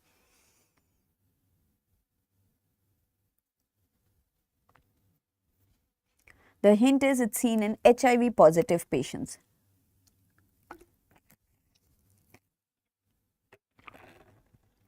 Good, very, very good. This is oral hairy leukoplakia. Again, a very important condition given to you in HIV positive patients. This is caused by Epstein-Barr virus or EBV virus. What do you see on the lateral border of the tongue? On the lateral border of the tongue, you see these whitish thready projections or hairy projections. So this is oral hairy leukoplakia. This is what will be asked in the exam. So you should be able to identify this condition and the virus causing it. Okay, right. An obese female presents with acne on face. Even after taking medication, her acne is not getting better. So if you have a patient of acne who's obese and not responding to treatment, what will you think about? Absolutely, you think about hormonal acne. So if the profile is obese, not responding to treatment, then you think about hormonal acne. Now, pointers towards hormonal acne are lower face involvement, associated seborrhea or overactivity of sebaceous gland, if there is associated female pattern hair loss or in males AGA, but then what else? Hirsutism, if you have any of these conditions, obese patients not responding to treatment, think of hormonal acne, get the hormonal evaluation done. And one of the most important reasons for hormonal acne is PCOS, because there is hyperandrogenism which is mostly responsible for these conditions. In this, you have to diagnose the patient's hormonal issue, which is usually PCOS, and you treat these patients with hormonal treatment and metformin. Please remember this. Okay, so their acne, otherwise the drug of choice is isotretinoin, right? But if the patient has hormonal acne, you have to give metformin and hormonal therapy, right? We'll come to hidradenitis suppurativa. Okay, yes, you're right. So there are certain syndromes which are linked with it, called as Saha syndrome, where you see seborrhea, acne, hirsutism and androgenetic alopecia, which I already told you. Here you give this. Now when we talk, since we are talking quickly about acne, you know there are different grades of acne. You should know the drug of choice of specially type 4 or grade 4 acne, which is nodulocystic acne, is isotretinoin. Now there is some thing about isotretinoin that I want to mention here. There was once a question in isotretinoin that if you have a childbearing age group patient and she has severe nodulocystic acne, can you give isotretinoin, yes or no? A woman of childbearing age group has nodulocystic acne, would you treat with isotretinoin or not? Yes or no?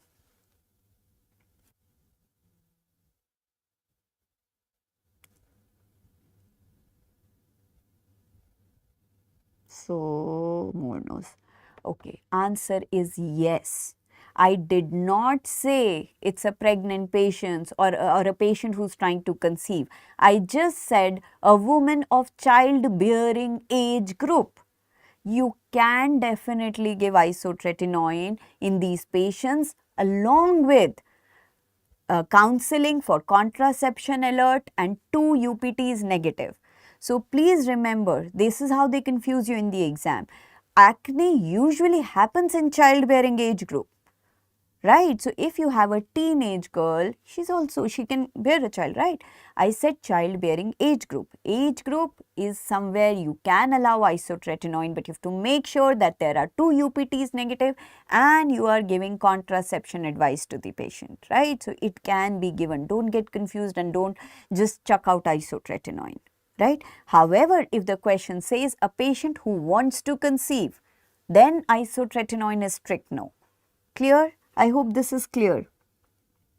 So the gap that should be kept between discontinuation of isotretinoin and planning a pregnancy is 3 months.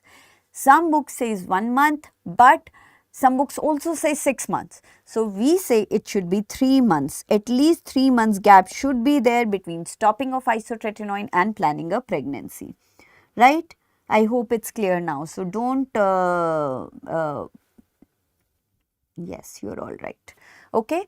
So isotretinoin, the most important side effect is teratogenicity, but there are other side effects also. This is what I needed you to know about acne.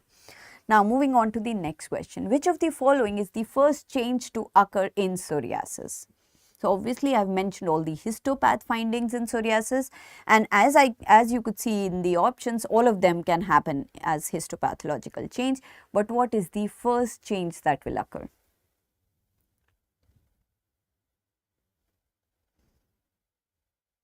Okay. So remember, the first change, the psoriasis, what is the main problem? It is the inflammation. Where will the inflammation come from? It will come from blood vessels. Where are the blood vessels? They are in the dermis.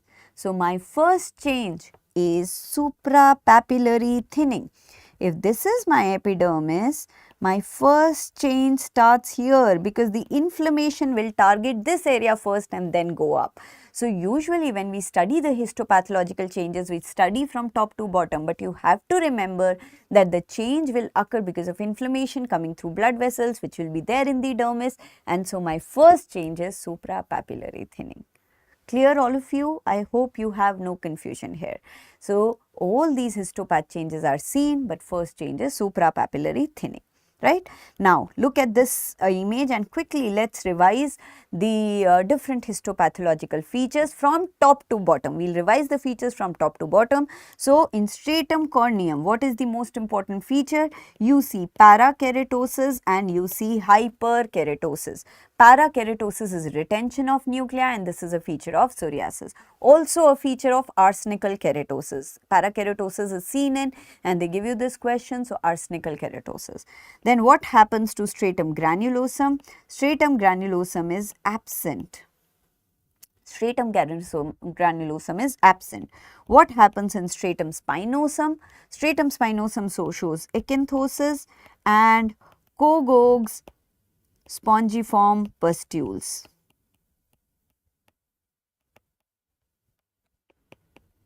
Sorry, I forgot to mention in stratum corneum you also see Monro's microabscesses, right? Stratum spinosum, you see acanthosis and Kogo's. So, you should know this also. Both Kogo's spongiform pustules and Monro's microabscesses are neutrophilic microabscesses that you see in psoriasis, but their location is different. Kogo's is in stratum spinosum and Monro's microabscesses is in stratum corneum. Clear? Then what do you see? You see elongated, club-shaped rete ridges. Elongated, club-shaped rete ridges, which is also called as camel foot appearance. Camel foot appearance. So, if you look at the rete ridges, they are broad, they are elongated, they are club shaped. This is camel foot appearance. Then you see in the you see suprapapillary thinning. You see dilated blood vessels in the dermis. So, these are all changes in the dermis. So, these are important features of histopathology in psoriasis and we should be aware about them. Clear? Any confusion? And I hope now you are clear that the changes start in the dermis. Yes, you are right. Potrier's microabscesses is a feature of mycosis fungoides and it is a lymphocytic microabscess. There you see mostly lymphocytes. Another microabscess is seen in bullous pemphigoid where you see eosinophilic microabscesses. Clear? Okay, someone was asking me about this. So, it is here. What is this?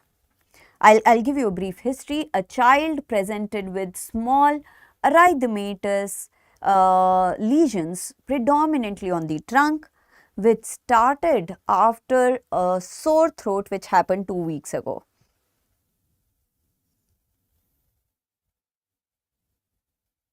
Good. So, guttate psoriasis was something which someone wanted me to discuss. This is also very commonly asked. It is a morphological variant of psoriasis which you see mainly in children. And the most important thing is you are given a history of streptococcal infection. This is seen on trunk. You see multiple small lesions. Unlike psoriasis which has very indurated scaly lesions, you have multiple small slightly scaly lesions, right? And here the treatment is antibiotics, right? You give antibiotics here. You can even go for tonsillectomy and you use antibiotics for the treatment. Yes. Yes, you are right. Psoriasis is usually non-itchy. It is mostly non-itchy and has erythematous, scaly, indurated plaque and scales are typically silvery white in color. Okay. Now, next question in psoriasis. Which kind of psoriasis? Psoriasis, you never give oral steroids. Remember this. But which is the kind of psoriasis where you give oral steroids as treatment of choice? Quickly.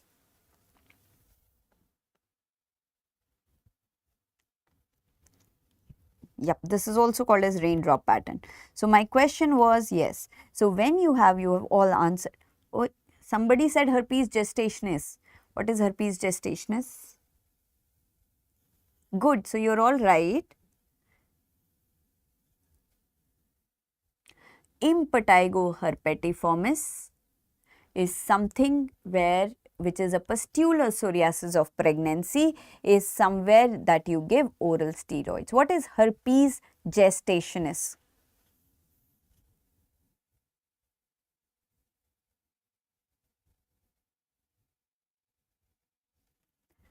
So please remember, herpes gestationis is not same as pustular psoriasis of pregnancy.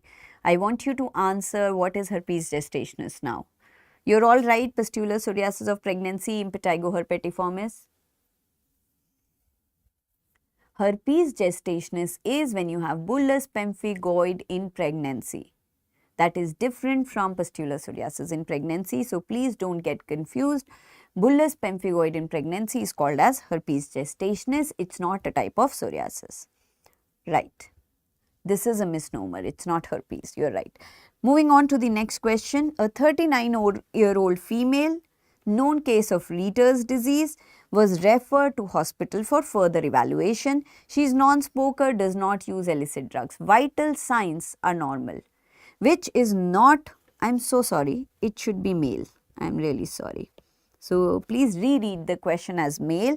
A 39-year-old male, known case of Riter's. He is a non-smoker, and which is not the finding of Riter's disease here. Yeah. So why did I change to male and not female? Because obviously if it was female, I would not even say succinate balanitis. So that was the catch there. So here the answer would be C, subcutaneous nodules, which is not a feature of Riter's disease or reactive arthritis. Rest all three are seen with Riter's disease, right? Yeah, you're all right. So that's why I changed the question from female to male. Otherwise, I would have been in soap. So, reactive arthritis, you all know it is caused, it's also known as Riter's disease. It's very commonly seen in HIV positive patients. It's usually preceded by either a GI infection or an STD. It's a chlamydial infection, right? So, here you see polyarthritis, urethritis and non-gonococcal conjunctivitis, and these are the two important skin features that you see in Riter's disease, which is commonly asked. This is called as keratoderma blennorhegicum when you see hyperkeratotic lesions on the palms, and this is called as succinate balanitis where you see circular erosions on the glans penis.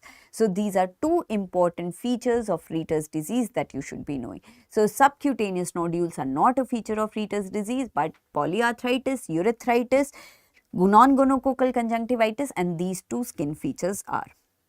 Clear?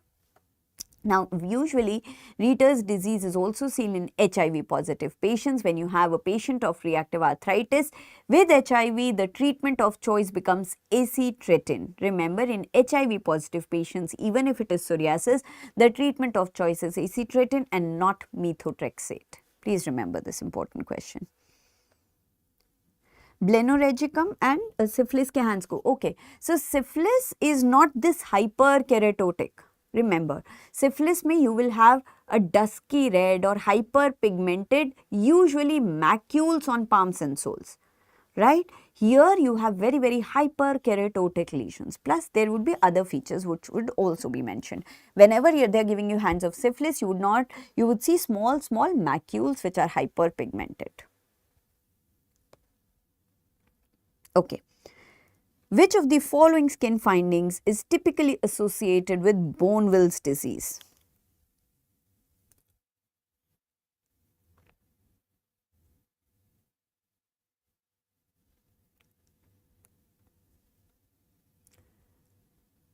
So, which is,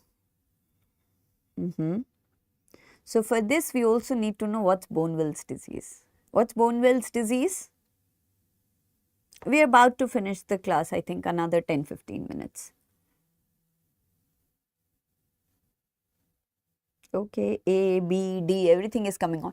So, what is Bournville's disease? Yes, tuberous sclerosis is Bournville's disease. TSC complex or tuberous sclerosis is called as Bournville's disease.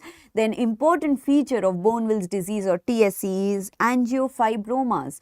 Cutaneous angiofibromas are important feature of Bournville's disease. So, that was the catch here. Sometimes they ask you feature of two main genodermatosis. So, quickly discussing that. So, these are cutaneous angiofibromas which are seen with tuberous sclerosis patients. They are usually present at 3 to 4 years of age, but they will increase during puberty and they appear as these red papules which are present in the nasolabial distribution. Right? So, this is my angiofibroma. When we talk about tuberous sclerosis, there are few other features that you see which are also part of TSC. So, you see these ash leaf macules, you see these shagreen patch which are very leathery. These are also called as collagenoma or shagreen patch.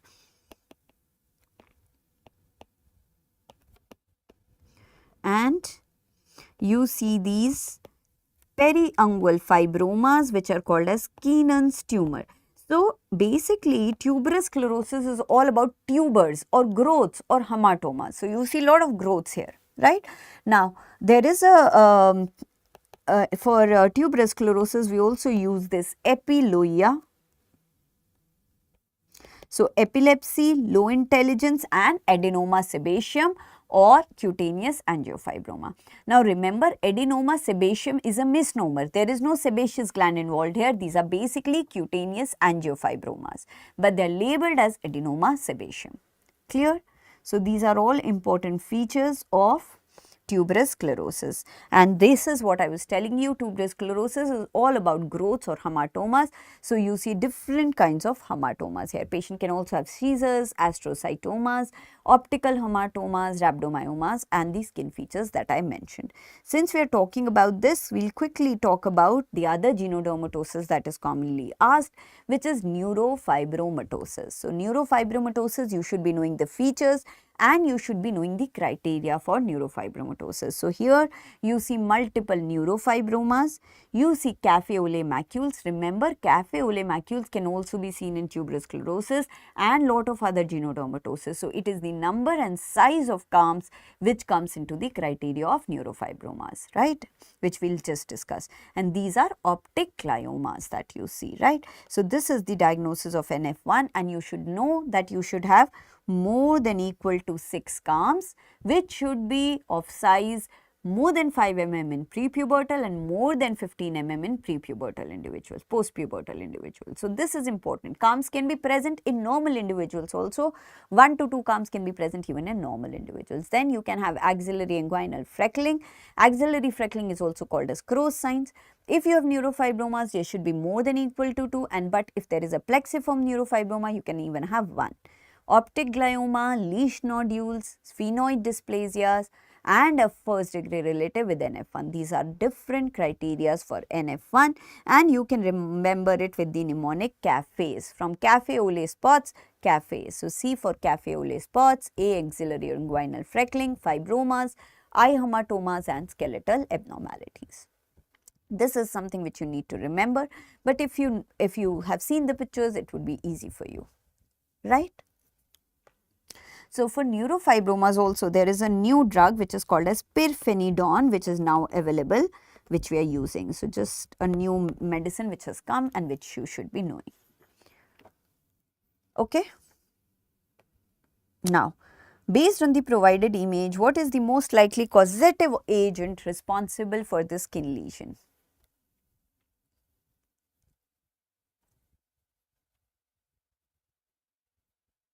Okay, I will try to discuss the kits in the end, yes. So, what is this condition? You are all right, this is Borrelia burgdorferi, a feature of Lyme's disease. In Lyme's disease, you have something called as erythema chronicum migrans or ECM, and this is caused by Borrelia burgdorferi. So, here this is I have written everything here. So, it is ECM or erythema chronicum migrans seen with Lyme's disease. Borrelia burgdorferi is the vector is ixoid ticks, and typically it will present with a central punctum and an expanding lesion. So, you see a central punctum and you see an expanded lesion. This is characteristic of ECM caused by Borrelia burgdorferi, which is caused by a vector called as ixoid ticks and is a feature of Lyme's disease. Clear? Easy one. No, this is not target lesion. Where do you see target lesion? Don't get confused now. Target lesion is seen with, I don't remember the exact prevalence, maybe my PSM colleague would remember, but yes, not so common. Yes, so don't say it as target lesion. So, this is not target lesion. Target lesion is something that you see with erythema multiforme. Remember, dermatology is all about terms and we cannot confuse. Okay, so erythema multiforme is something which presents with target lesions because it has typically 3 zones, and erythema multiforme is seen with viral infections like HSV and mycoplasma and with drugs. Clear? Good. 30, I think we have 2-3 more questions left and then we should be finishing this and we'll see what we can discuss. A 30-year-old woman presents with complaints of itchy skin in her underarms and around her nipples. You see small skin colored to yellowish papules. The condition worsens during periods of increased sweat production. What is the most likely diagnosis? Oh my God, all A's. Look at the question carefully, guys. We have lesions in a 30-year-old female which is there in underarms and around nipples. They are itchy, they are not painful. They are skin colored and yellowish papules and they increase on sweat production. So, we are talking about Fox-Fordyce disease. Yes, Fox-Fordyce disease is also called as apocrine miliaria. So, this is a disorder of apocrine gland which is seen in usually postpubertal females.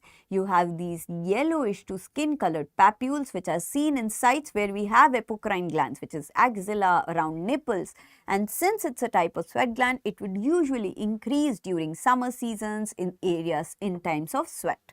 It can be itchy or asymptomatic. So, this is called as Fox-Fordyce disease or apocrine miliaria or a disorder of apocrine gland. Fordyce spots are on lips. Yes, you are right.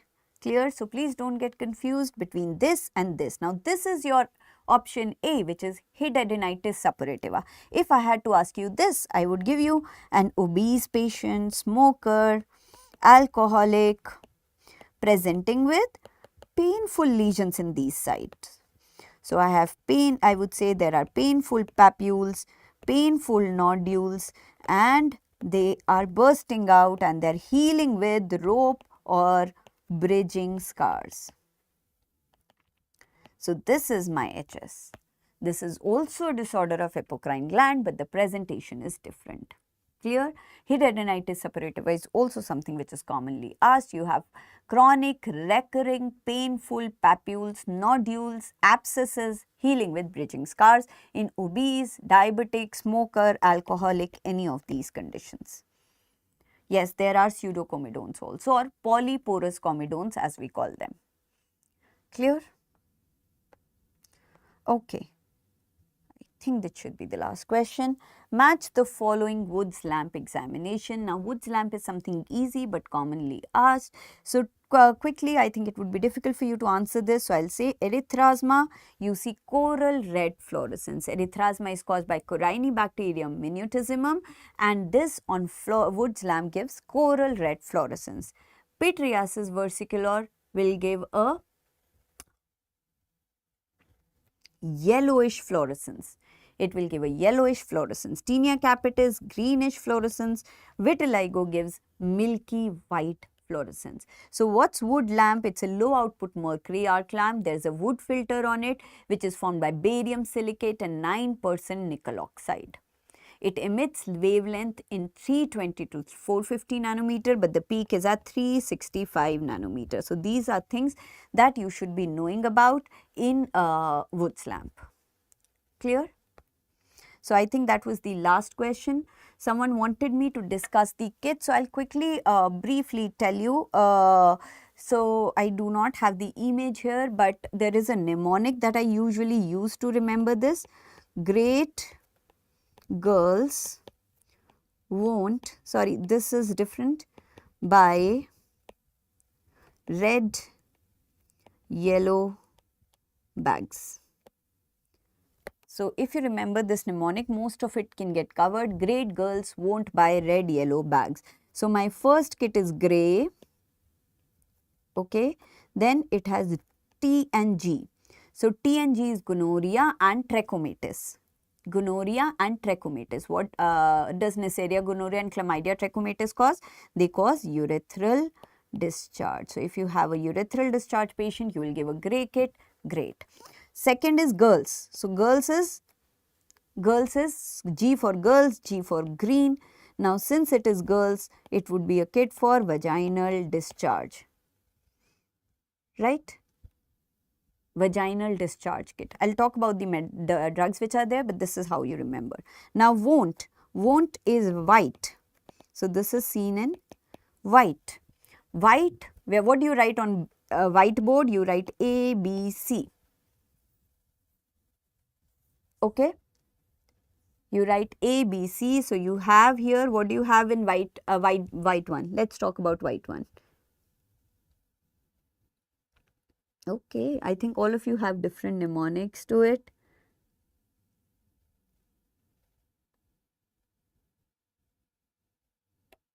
Yes. So here you have azithro, you have chancre,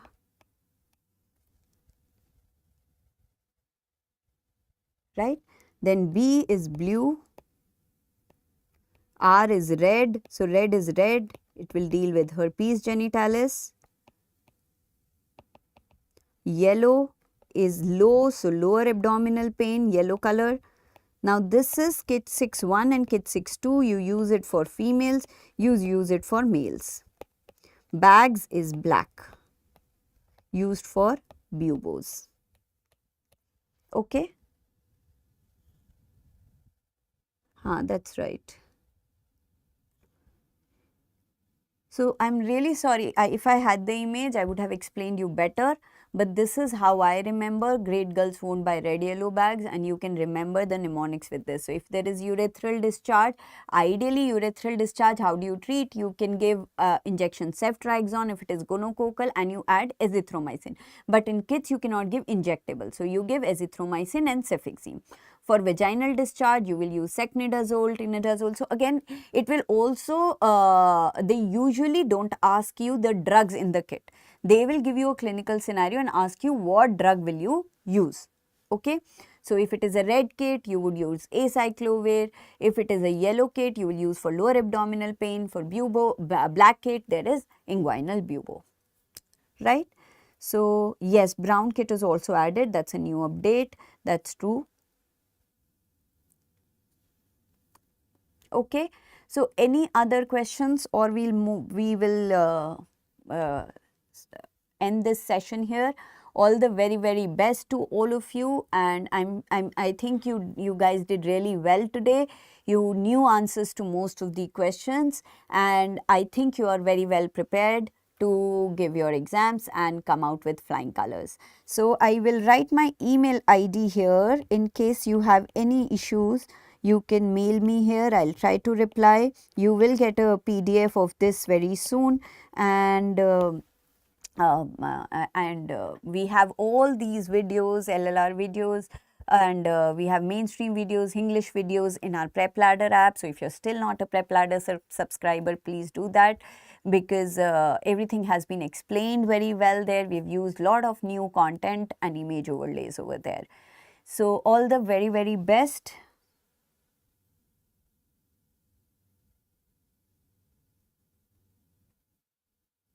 Okay, so Dr. Sarthak, general questions in derma, okay, we'll take that. That would be pertaining to more of what you need in day-to-day life. I think that's important. Maybe we'll use that topic in one of these seminars. But if you have attended few of these seminars, we've talked about hair loss, we've talked about these questions also.